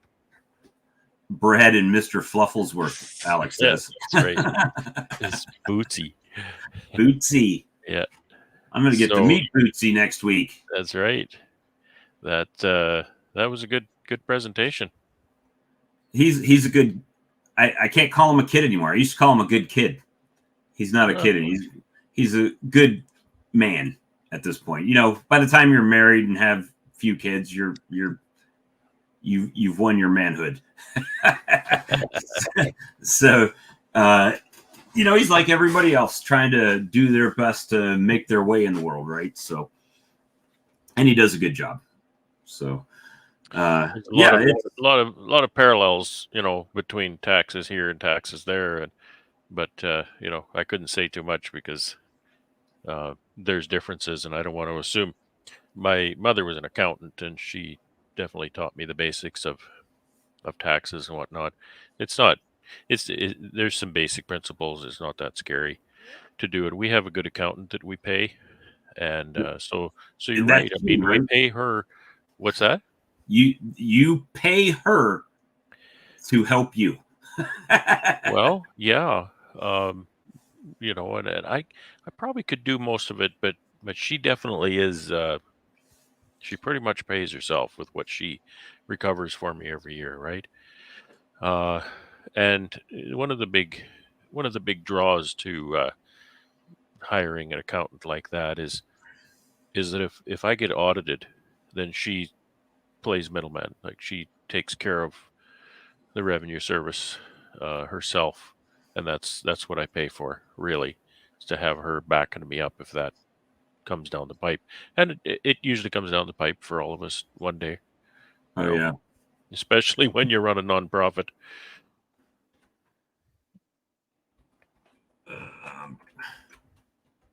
A not-for-profit. well, my business is a for-profit business. It just happens to be a non-profit business. That's why I made sure rolling losses forward. I wanted to bring that up. Yeah. I do that for sure. I got lots of those. Well, you know, and the funny thing, the money that you pay the tax preparer is itself a deduction. It absolutely is. Yeah. And she's not just my tax preparer. She prepares taxes, but she's a full-on licensed accountant. So she costs a bit more than just a tax preparer would. My wife actually does the books. Right. So she prepares everything for the accountant. So we don't have to pay the accountant for that part. And yeah, that's kind of what I was saying about, you know, saving your receipts and totaling them up and having your spreadsheet, because it really is, you got to help them help you, right? If your crap is all disarrayed, first of all, it's going to cost you more money because they got to unscrew up your stuff. I'd be happy to charge for that. Yeah. Oh, no problem. I'll give it to Gladys over there. She'll sort it all out for the next week, and then she'll hand it to me, and I'll do it, and you'll pay for the taxes and the lady's time for unsorting it. That's right. But all that's a tax deduction. It absolutely is. It absolutely is. But don't, you know, that's, I think, one thing that sometimes people might overestimate. What does tax deduction mean? And that's what he said. Just because you're he spending clarified that $3,000 doesn't mean you're going to get $3,000. It's the difference between the money that you're taxed on and the money that you're not taxed on, right? And for a second, your first finger whited out, and you just shot everybody the bird. I'm giving you the finger. So, you know, so you want to transfer things from the taxable side to the non-taxable side, and that's what that tax deduction is. It just moves that much income out of the taxable pool. Right. And I didn't realize you guys have a self-employed tax. That's kind of cool. Oh yeah, so you know, we have our social stuff, right? Like Social Security and Medicare and all that stuff, right? So we pay half as the employee. The company pays the other half. Well, when you're self-employed, you are the company and you are the employee. So you pay both sides of that. Okay, well, that makes sense. It doesn't work like that here exactly, but it's similar. There's two programs that I do not qualify for, and that's unemployment insurance because I'm self-employed, and we have a Canada pension plan. So it's a pension plan that everybody pays into, and it's saved up by the feds, and they pay it back to you when you get old. And so I'm not contributing to that right now because I'm self-employed. I could, but I'm not. So See, my here, pension when I'm old is not going to be as high as some other people. I don't, and see, this is another great question that pops up after the person that would know about it has left. Yeah. Right. In the States, there is a period, and he may or may not have known about this one, but there's a period of time that you have to work to get that Social Security benefit. So like if you quit working 20 years ago and you hit 65, yeah, maybe not get paid, or the full amount anyway. So there's so we have Social Security as well, but that's not Canada Pension. Canada Pension is a savings plan. We pay into that. Our employer also pays into that. Kind of like a 401k type deal, or a IRA. It would be more like a 401k, as I understand. Of course, that's not my country, so I don't know. But then we also have what we call registered retirement savings, which you just manage that yourself. It's self-directed. You can do that through your bank or investment advisor, but it has nothing to do with government, except that your contributions to your registered retirement savings, those are tax deductible, right? So that's great because you do pay the tax on that, but it's tax deferred when you take that money out when you're older. When your income, you don't have a job, so now you start pulling that registered retirement savings out, then you pay tax on it because you may have, your house is paid for, presumably your expenses are low, so maybe your income is going to be lower and you will end up paying a lower tax rate on it. All right, so Steve says 40 quarters or 10 years. So I guess that's the amount of time that you have to actually work to receive that here. Yeah, so the lifetime or the previous. Yeah, that's, maybe he'll clarify that in there. So, a lot of this stuff, again, when you go to the Walmart, they have these little kiosks where you can get your taxes done, right? Yeah. They've paid Walmart to sit in there, right, to do your taxes, right? But the thing is that most of the times they have minimal training. Yes. In there, and you're going to get the minimal. I mean, they're literally going through a software that's prompting them. They're doing nothing more than you can do at home with the software. You pay $40 for the software. The software is so easy. They're so wizard driven and easy today. It'll ask you, because if your tax situation isn't complex, if you don't have business with this audience, it might not be applicable. But when you just have employment income and you have, say, maybe some charitable, some medical expenses, maybe some investment, maybe some, stuff like that. It literally says easy stuff. Fill out your W-2. And it's the W-2, and you take your paper and you fill the blanks in with the numbers that are on your form, and it calculates everything. I mean, it's that easy. Yeah. There's no way that a person with a basic tax situation should ever be paying anybody to prepare it. It's so easy. So easy. But when you start getting into, I've got a stack of receipts and I'm driving all over the place, obviously everybody's businesses are different, right? If you got two companies, maybe you could do it yourself, no problem. But if you've got, like for me, I've got this internet business, I've got my work job, I've got I've got my apiary and my honey sales, and So there's a lot of moving parts, and Yeah. And mine's not that complicated. And I pay an accountant. So Lagrange, long time no see. Dude, I was like, is he okay? Has anybody heard from him? Comment ça va, It's mon fine. ami? Okay. Just needed really needed a break from bees. He didn't even respond to me in French. I even said it right.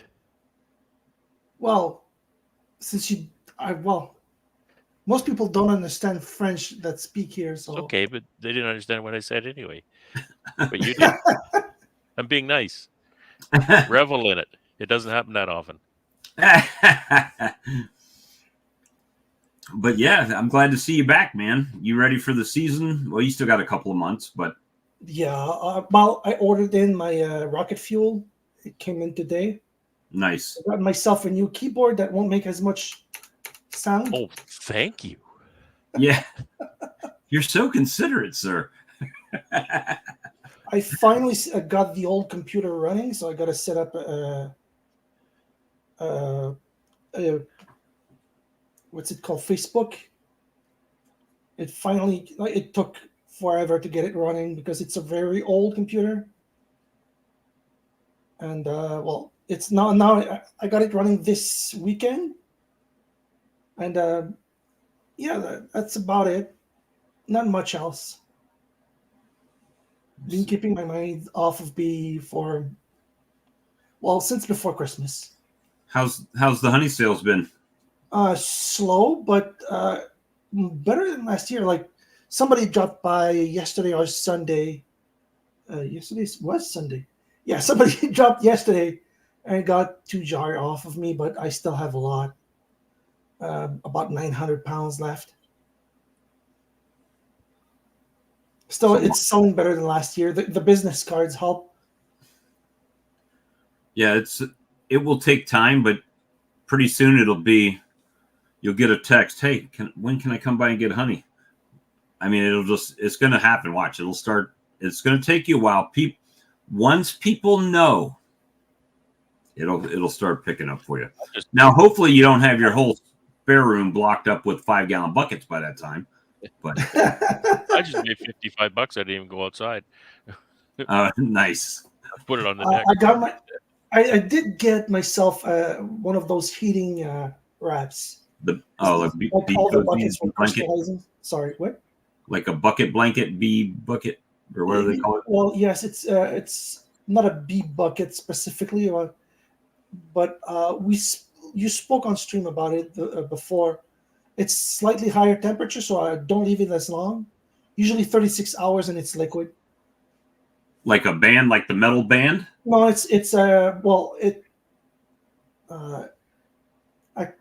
could get the image. Did you say it's a bee blanket? No, not a bee blanket specifically.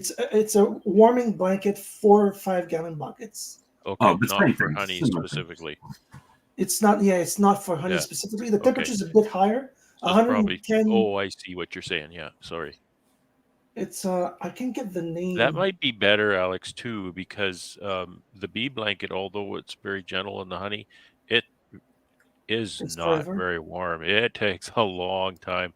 I found I had to actually get towels and put a towel under the pail, wrap the pail in towels, put the towel on top of the pail, just to hold the heat in there and get it to warm up. So you might be better off with what you have. The blanket I ordered is called a Warm Guard. Off of Amazon? Yeah. What's the temperature? 110 something. 110. Yeah. Okay. You'll be fine with that. that. Above what's recommended. Yeah, you'll be fine with that if you don't leave it a long time. Yeah, like what I usually do is leave it like I plug it in the morning, and the next evening I unplug the thing, and leave it until the next 36-hour heating. Yeah. 12-hour cooling down with the blanket to keep the warmth in. Then it's done. So 24 or 48 hours to completely melt the crystals. Do you have any crystals on the bottom of the pail? Not that I saw. There might be some. if sometimes you do, and if you find you're doing that, then put that towel under it so that it helps, because the blanket doesn't heat from the bottom, and a lot of times I found that the bottom of the pail was hard to I do warm have up. foam leftovers for my top installation. Yeah, That's what perfect. I did. Absolutely perfect. Yeah, right on. I'm waiting on Steve to ask me one time, hey, Bob, I'm off to Rome in the Mediterranean. You want to go with? I'm down. I got my passports now. We can go anywhere. Just wouldn't have a job. But, you know. Yeah. You only live once, right? Yeah, who needs a job? You got spaghetti. You're in the Mediterranean. That's right. Well, DC says, do you think a warming blanket or a warming cabinet? Depends on how much volume you want to do.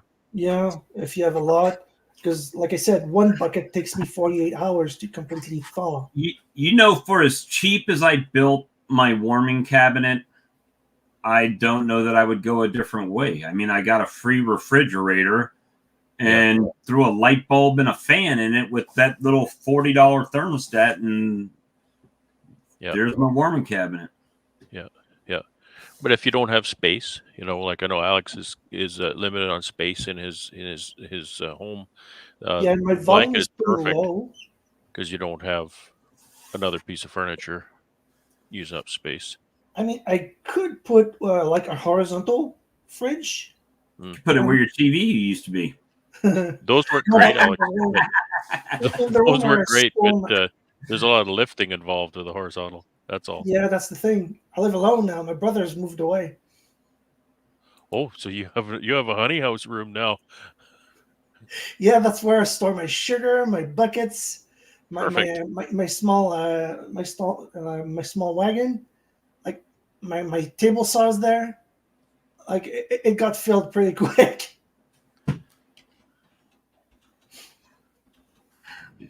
Right but on. No, I don't know how many hives survive, but say 20 out of the 30 survive. I gotta get 20 boxes to allow the queens to expand, and like more spending is coming this way, but it won't be as much as the last few years since I'm staying at 30 hives. So I'm planning ahead, already thinking about the spring of 2024. Well, spring is upon me, pretty much. Yeah, but you're much farther south than I am. Here, it's the dead of winter. I'm going to be there next week. Or you're not prepared. I do have a thick winter coat for down here, and it's a sports team coat, right? It's supposedly down, and it's fluffy. And I'll feel out of place. I'll feel like a big marshmallow, but I'm going to wear it regardless. Yeah, especially if you're... Yeah, I mean, it's big. It's pretty big. But it's been unusually warm over here, like right around freezing, rather than the normal minus 20, minus 30. It's around freezing. So it's like it's been ideal for a cleansing flight right now. It went all the way up to 6 Celsius like last week. Now it's back to freezing, minus 5 right now. Mine cleansed and flighted all over my car yesterday. Oh, I got caught in one cleansing flight. That's not fun. It had bee stuff everywhere. They're healthy. They're healthy bees.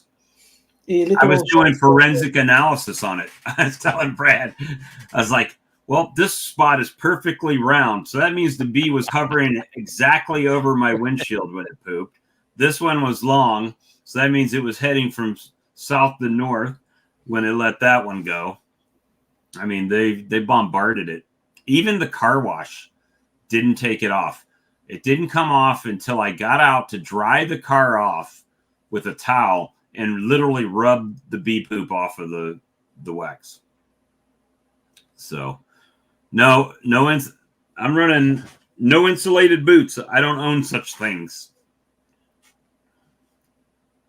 So that's Good night, Lisa. Yeah, Grammy.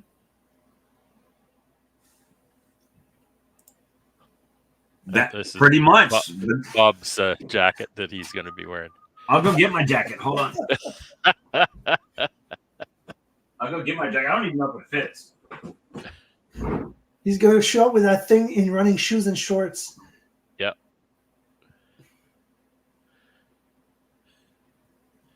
It looks like the Michelin Man.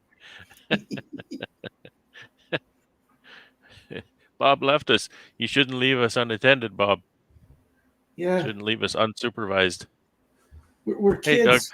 See you in Nothing says chat there. tourist like Southern sports team in Canada. Yeah. If I can even. But kind of, sort of. It Well, will work. Hey, it's pretty poofy. For down here, it's really poofy. it's going to be pretty warm, so you. But I'm going to have a probably be hoodie okay. underneath here too, probably. Yeah, that with the hoodie under, that's really warm. Yeah, I found that out. So I've had this in my closet with no reason to wear it ever. Well, now you do. And see, you only have to spend $4,000 to wear your $100 jacket. You know, That's a bargain right there. yeah. Well, see, this used to be a necessity because I would have to go outside to smoke. But now I don't have to go outside to smoke. So I only need it from the truck to the door. Perfect. And while I'm shoveling Ian's dead bees. Well, hopefully it's not too far from the airport to the truck, because that's about going to be the extent of it. But look at what team it is. Hey, it's my local team. What do you want? It's close. He'll forget the packet. No, I guarantee you that won't be forgotten. Something else will be forgotten. It won't be the jacket. That'll be for sure. Gloves, shove it in the pocket. What you got there, Brad? That's what you're up against. Oh, that's freezing. We got that here. Oh, it's not too Let's bad. see. 23rd. This is the time you'll be here. So minus 15, minus 6, minus 7, minus 1, minus 4. That's not cold. That's not cold. Yeah, that's like 20s. Yeah. Yeah. Ah, Oh, yeah. okay. I'm good. I don't even need to bring electric socks for that. You don't need electric socks. My electric socks are going to be at home. I might have to. What I should do is come off the plane in short pants and a t-shirt, like Brad. I just told that to Brad. Short pants, t-shirt, and a toque. You wouldn't look out of place here, man. Or a hat with the ear flaps, like Cousin Eddie. Cousin Eddie. It's gonna be fun. I'm excited for it. I hope it snows like hell when I'm there, to be honest with you. It's Because supposed to snow the day before you get here, so there might be snow on the ground. Because we see snow so little. If we do, it's a flurry or something like that, and the whole state closes down. But I mean, I like snow for a little bit. Unfortunately, no fault of its own. It's just the season. In that time of year, Winnipeg is a very dirty city because all of the sand and whatnot they use on the roads and everything, and it's just filthy dirty. All the really cars are dirty from all the Yeah, stuff. everything is dirty. So, prepare yourself for that. It's not pretty. I'm going for the Manitoba Beekeepers Association meeting. Too bad Manitoba is so far from here. Probably would have gone. Dude, they don't have planes that go from where you're at to there? They don't have like cheap planes like Spirit or something? No. It's at least $1,200 to go there. plus. Really? It cost me $1,200 to go there. I know it's crazy in Canada. Flights are crazy, even just in Canada. Well, it It's is nuts. $1,200 US compared to $1,200 Canadian, so Yeah. there is that. Oh, But domestic though. yeah, that's In 2005, I went to BlizzCon, which is a video game con.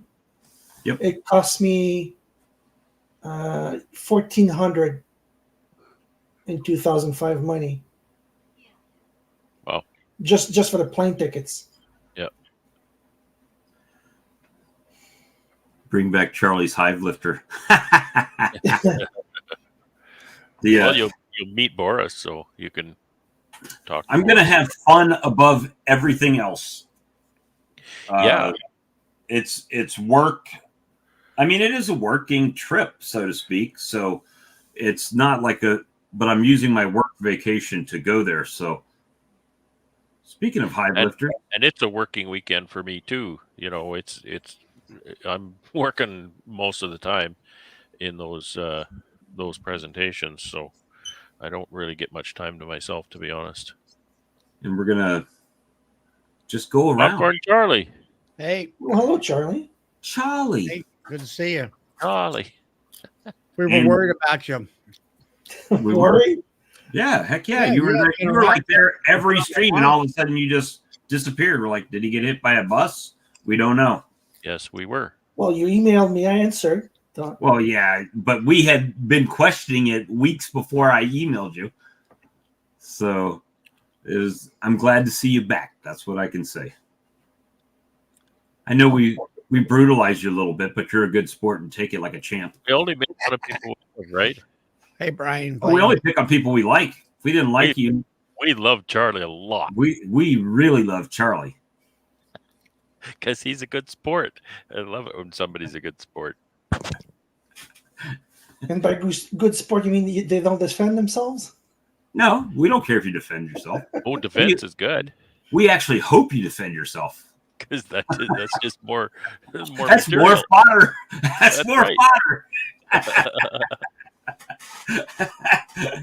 Oh yeah, I mean, anything we say on here is really not meant for offense. It's all fun. Excuse me.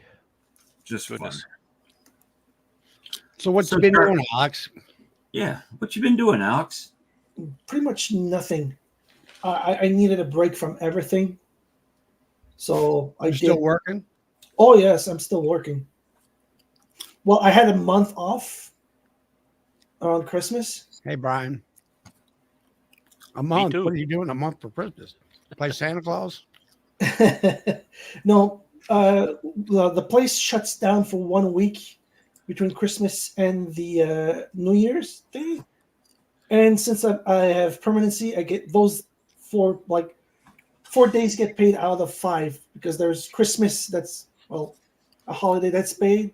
I get 4 bonus day paid, and I kept my 3 weeks of vacation. So I take it all in one block.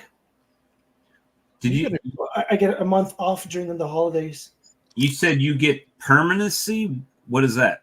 Well, Permanency? if you've worked long enough, you're considered a permanent employee. So you get some privileges like the bonus days off during. Is that a company policy or provincial policy? I'm pretty sure it's a company policy. Okay. Is that kind of like being a tenured professor? You just been there long enough that it's like, yeah, you're just going to be here. Part of the furniture. Yeah. Yeah, but it's I think it's like 4 or 5 years if you've been working there. You can apply for it, and once it's granted, you're guaranteed work days if because they hire a lot of students to do the work. So if they have less work to give, you're guaranteed work basically. So they temporarily put the students off of work for however many days they need to be. They usually stagger them so nobody gets more than 1 lost day of work per week. But anybody who's permanent gets all 5 days regardless. Sounds to me like a strategy to keep the union out. Well, it's Exactly what it sounds like.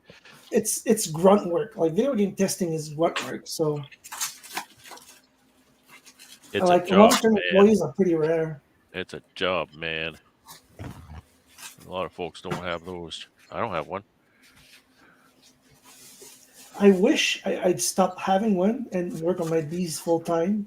Well, So how there's a are your lot to be bees said and about whatever? having that I know job. it's winter, but They're tucked in, waiting for spring.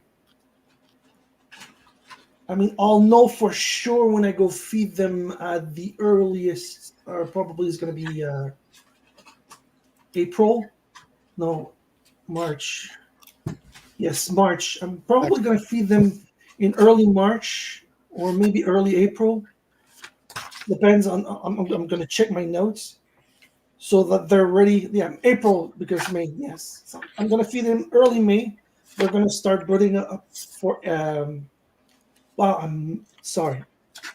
Feed them early April so that coming early May, when the flowers start blooming, like there's a workforce. And besides the like the bees in the strawberry field, I probably can't reach them right now. not much Too snow. much snow. Yeah, because there's a whole sand quarry to get past before the like you get in. There's a sand quarry, and behind the sand quarry, there's the strawberry field. So it's like I'd say 500 meters. I don't know how much it's in feet. 1,500 feet, Maybe. roughly 3 foot per meter. That's Well, a rough estimate. Yeah.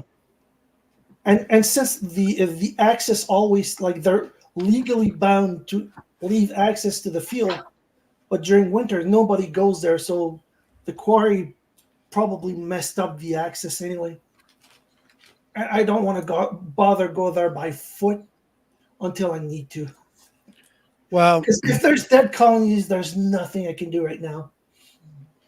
but you feed them really strong, a lot of sugar water in the fall, right? Yes, I feed them a full 6 gallon.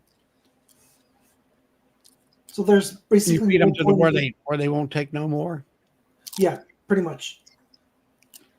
I was talking to a guy about that over the weekend. We had a meeting here, and I see so many people on the internet, and they seem to want to feed throughout the winter, and they're putting dry sugar on top, and they're doing sugar bricks and all these different things. And I'm like, well, if you just feed them in the fall, Oh, I did that, but you I know, noticed you don't have to feed them throughout the winter.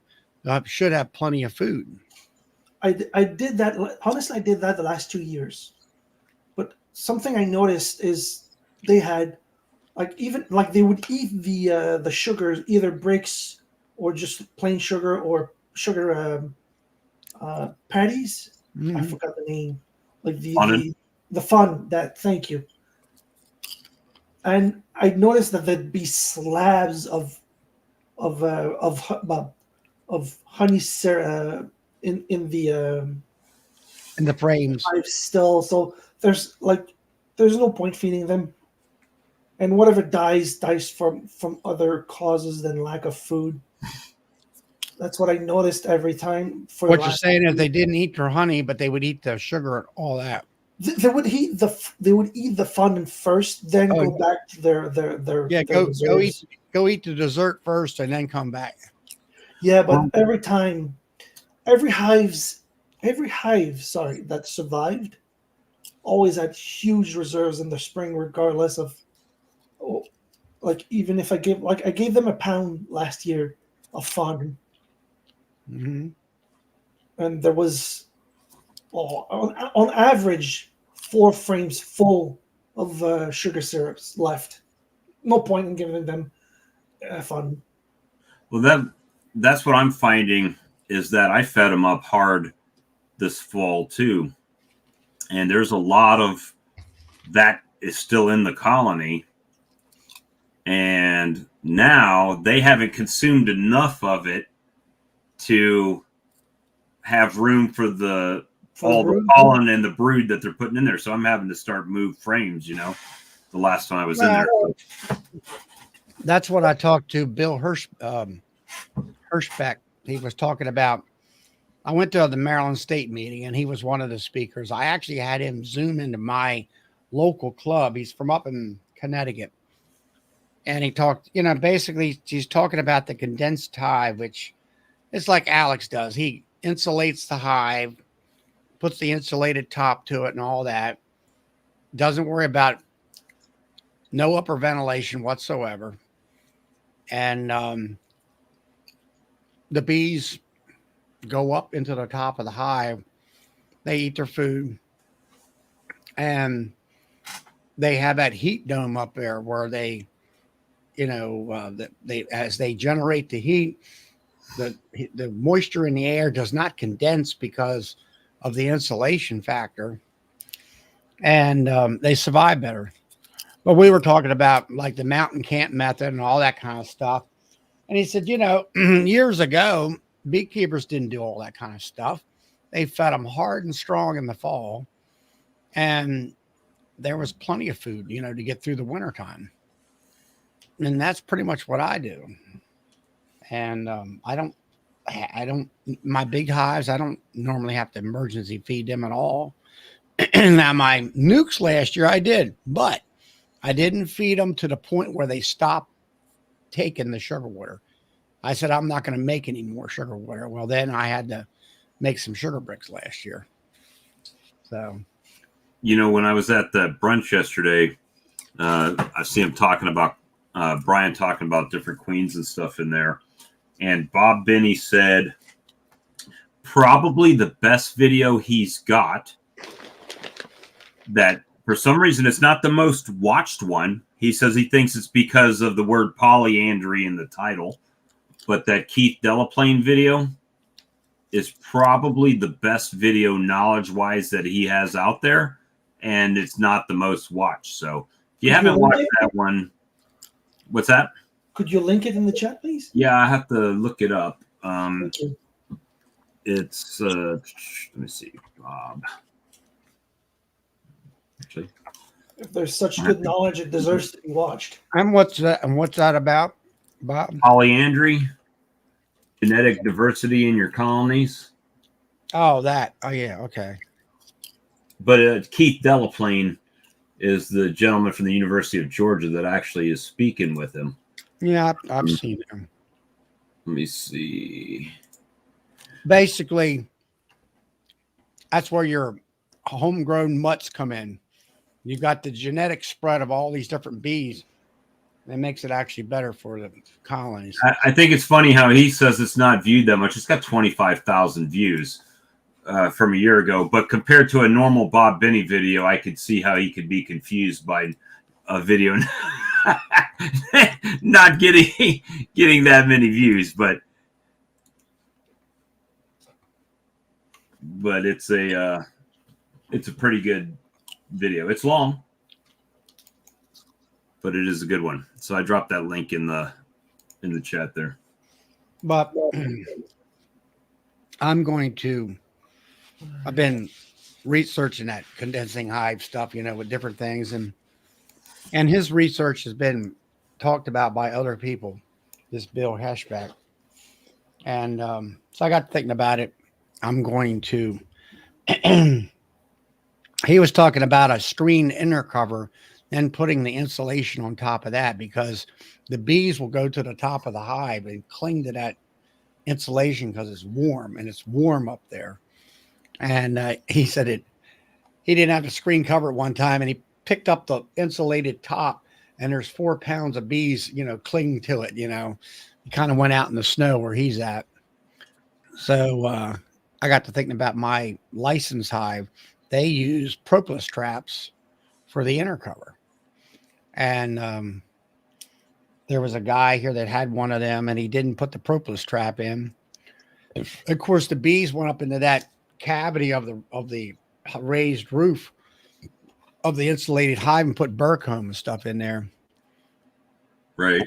I used the propolis trap and they basically keeps them out of that area, and then they propolis it because it's propolis trap, and they regulate their heat and everything there. And I said, well, I can do that. I got these medium bi-frame supers, which I can put one of them on top of a double deep 10 frame or double deep. And I can go to Home Depot and buy R13 value insulation and put it inside that box. And I've already got the woodenware made. You just slip it in tight. You know, you don't have to glue it in or anything. And I got an insulated top, and it'll be a condensing high.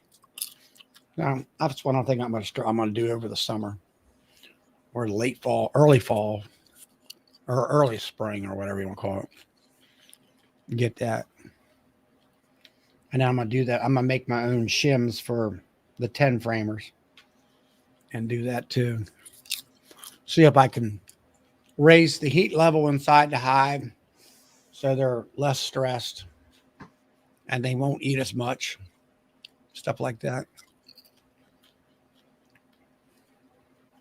So you're kind of where Charlie is then with that statement there, Alex. 30 hives and just and we had this discussion the other night. I'm sure you may or may not have seen it, but so we're talking about winter losses, and Charlie's having a great survival rate, where in the past, for me, with trying to expand, you're always kind of keeping those hives at that limit of being either too big, right, where you split them, and you can take that too big colony and you can either take that brood and give it to a colony and maintain the colonies you've got, or you could take that brood out and make a split. So I feel like in my case, I'm making splits to try to grow my apiary instead of bolstering the colonies that I have with the resources, right? So that, in my mind, could lead to higher winter losses. Than once you get to that level where you want to be at, then you're taking resources from those colonies and continuously making sure they all stay strong or equalized to help them maintain. Well, in your situation, and since, like, let's say I get to 20 production hives next year, well, this summer, that's double the amount I had last year. I had 10 production hives. So that's going to be, I got 1,000 pounds. That's going to be 2,000 pounds of honey maybe this year. So I don't have, I could store the honey in the room I have. If I shuffle things around, I can put that much honey. But I don't want to put too much stress on the house's structure. That's a lot of weight. Just don't put it one floor. So, I mean, I put in 1,000 pounds in here in my one room. It's in 5-gallon buckets. I have 1,000 pounds in the room right now, but I haven't sold, well, more like 900. I sold a bit. But even, like, I'm assuming that, like, if I don't sell anything, I can't put another 2,000 in true there. interest. Yeah, that's something probably Longman apiaries. That's something I'm probably going to do next year. I'm going to get some, like, I'm going to replace my losses, and whatever's left is going to get carried over to next year. What are you doing about your honey sales, Alex? Are you selling anything? I'm selling, but at a faster pace than last year. Like, okay, you're building up your clientele, but it's still low. Like, for Christmas, somebody bought a whole case. Then I got a few more sales for, like, small amounts. Yesterday or Saturday, somebody dropped by and bought 2 jars. So, like, I'm doing better than the last few years, but it's still very slow. Yeah, and speaking of Facebook page, I finally got that freaking computer running. ordered a new keyboard because the one it had, like the whole, like the numbers don't work on it. So gonna put this noisy keyboard on the old computer, ordered myself a new one. So now I'll be able to set up a Facebook page. I need, like, this marketing is my weak point. I'm really bad at interacting with people. Like, taking care of bees is easier for me than talking to strangers. Well, then wholesale your honey then. I have an open offer, but it's at like gross prices, like bulk prices, I should say. Well, there's a couple ways to look at that. Like $3 or $4 a pound. Like, but I could sell it out like that tomorrow if I wanted.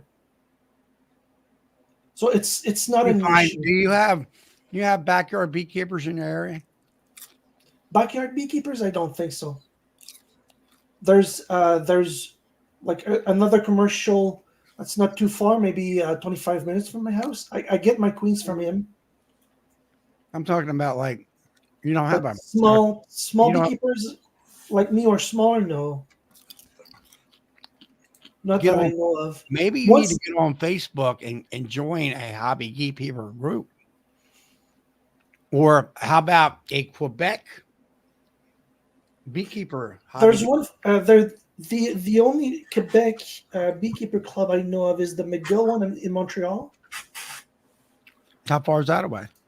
It's about an hour's drive from here. All right, well, ain't no problem at all. What's an hour? I'm looking at making contacts. That's what I'm looking at. Make the contacts. Get out there.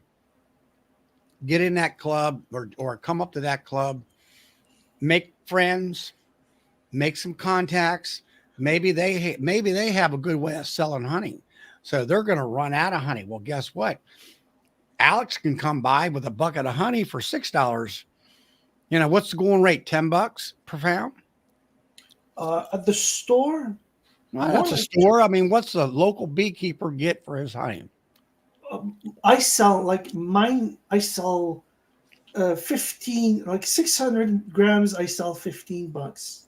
I don't know how much it is. All right. Well, then you can sell your bucket of honey to him, so he can sell it at 15, and you can get $7. I had a few people drop by and ask me the price for a bucket, and I did what used the pricing. I forget his name. Wow, McNally, James. I used the pricing he suggested, about $5.54 a pound. I mean, I buy some interest, but no offers. I buy honey occasionally, and I'll pay the guy $6 a pound. And I turn around and sell it for 10. I'm not making much money, but I'm keeping my customers. Yeah. You know, like today, lady came in, she bought 12 pounds. You're supposed to eat the popcorn, not breathe it. I need to get a drink. I'll be back. Let's see. The Morris Home is asking a question here. What's the cheapest way to get more equipment or cheapest place to buy from? Anyone has suggestions? That's a great question. Where are you located at?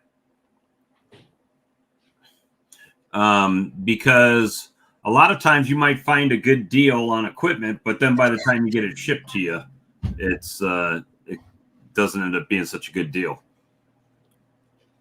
And the best deal is to find somebody that's going out of the business. You might get it for half price.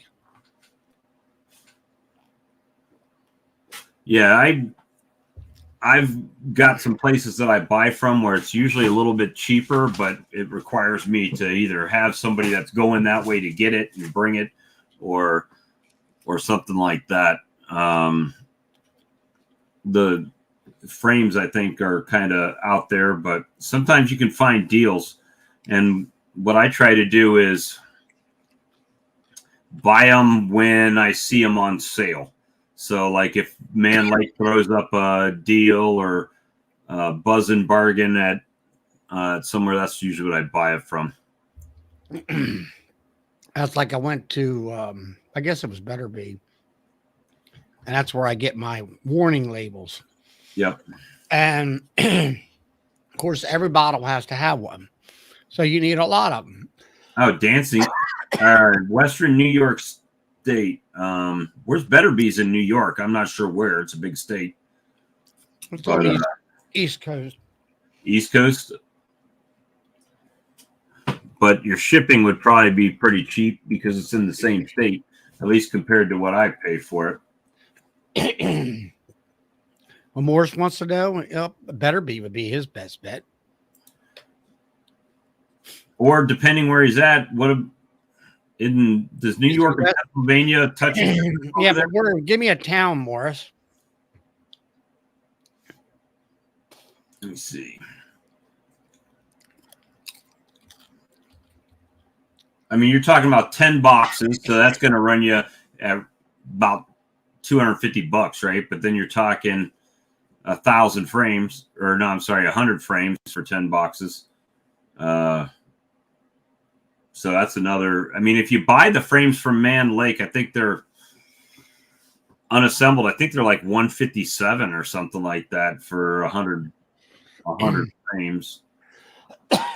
All right, Better Bee is in Greenwich, New York, north of Albany. Is that Greenwich or Greenwich? Greenwich.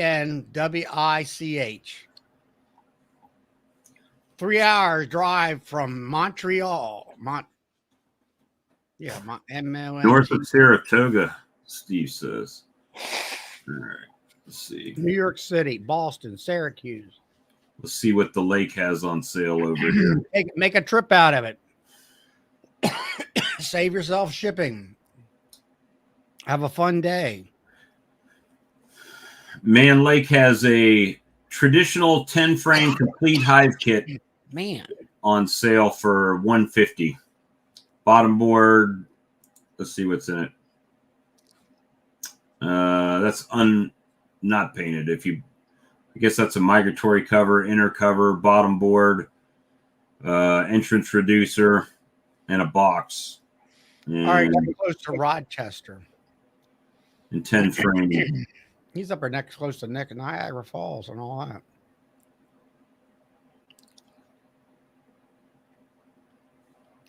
Let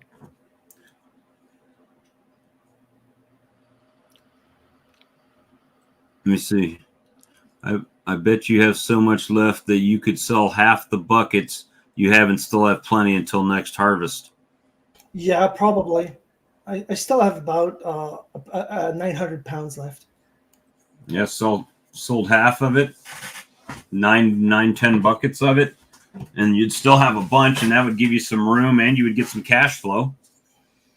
It would give me about maybe like. So that's kind of the whole thing, right? So when we get started, and we want to get honey, but most of the time we don't get that plan to get rid of the honey till after we've got the resources, right? So it's kind of it's one of those things to where if you don't get rid of it, then it just backs up and backs up and backs up. Now, granted, honey doesn't go bad, but storage does, right? They can go unless you're going to be a honey hoarder. We could put you on TV on the show Hoarders, and they come in and there's just a pathway this way, and you turn that way, and you got a pathway. You could sit at storage is nowhere near that bad. You could sit at your computer, and you get up. You got to go back down that same little path of buckets. No. I'm nowhere near that bad. There's a lot of beekeeping stuff in that one room. That's it. No, I'm just saying that if you don't sell your honey and you got to keep putting it in buckets and putting it in buckets. Well, I'm going to sell bulk if I have. If I run out of room, I'll sell bulk for sure. I may need to have the means to weigh it before I sell it. I'll have to contact the stores, ask them if they can weigh it there. If not, I'll get myself a scale. Yeah, just get a shipping scale. Weigh the empty bucket, then weigh an empty bucket, then weigh a whole bucket, and that'll tell you exactly how much honey's in it. Yeah. Because if I sell half of it, I could probably get like 1,500, maybe 1,700, depending on how much he's willing to pay. But I calculated like 450 pounds at $3.25 each. That's 1462 and 50. So Now, is that something I don't know? Brad has been muted, and I've been looking at Kramer for the last half hour. So he'd probably be a guy to answer this. Now, when you sell bulk, do you get to charge that $3 a pound plus the cost of that bucket?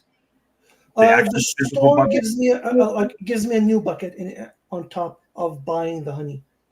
So if I bring him a 5-gallon bucket, he pays. Last time I asked, he paid $3.25 a pound and gives a brand new bucket in exchange. Okay. So a bucket is like what, $10, $15 over here, maybe less. I'd have to check, but I got a Valentine. nice. Let's see what I got. I got a Be Mine coffee mug, and it's got candy in it, and a Dunkin' Chocolates heart. Yes, thank you. You're welcome. Come on, folks. So you guys see everything. Let me see. So they give you back the bucket. That's pretty good. But yeah, it is too cheap for us, Steve. But that's actually it's fine. That's actually a decent rate in Canada, though, right? So hold on a sec. I'm gonna let him finish, but yeah, if I sell like to small businesses, I can probably get like almost $6 a pound. If I sell bulk, it's almost half of that. So, but I can get rid of all of what I have in excess. Doug at Longman Apiaries up there in Saskatchewan, he says if you can get $3 a pound for bulk, I would sell. And he's right down the road. I say right down the road. He's north of us, but quite a bit west of you, right? So yeah, it's a good bulk price. It's just not a good price overall. But right now, like even with the low amount of sales I get, like it shows in the bank account. Like I'm down to only $1,000 to refund to everything I bought, and I'll get that from my tax refunds. So unless something drastic changed things, I'll be debt free once the tax returns come in. I like Brian's idea. Then, if that's all you got, is I would sell what it took to get me debt free in bulk. Get that check, put it in the bank, be flush, and then get your tax return and be to the good. And you still have honey left to do your creaming and selling because at this rate, you're not going to sell out before you harvest honey again. And then you'll have more. Yeah, I'm probably going to have double what I have, maybe more because I have more drawn comb. Oh yeah. I mean, that's the same thing. I'm going to have more drawn comb this year, so I should have more honey. Yeah, if I run out of room, I'll just sell bulk. Steve says sell bees, more money, less work. Yeah, that's true. Well, guys, we've been going for 2.5 hours. It's 10:30. I'm going to go ahead and cut the live stream for this evening because guess what? We got a live stream tomorrow night. And I don't remember if it was on my channel last week or on Lee's channel, but it'll be on one of our channels tomorrow at 8 p.m. Eastern Standard Time. And then we got Charlie over there on Friday.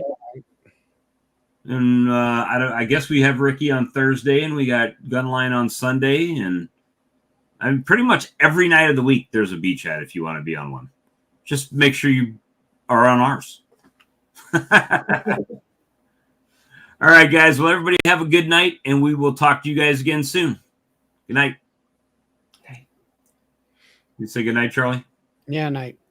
I was for trying to find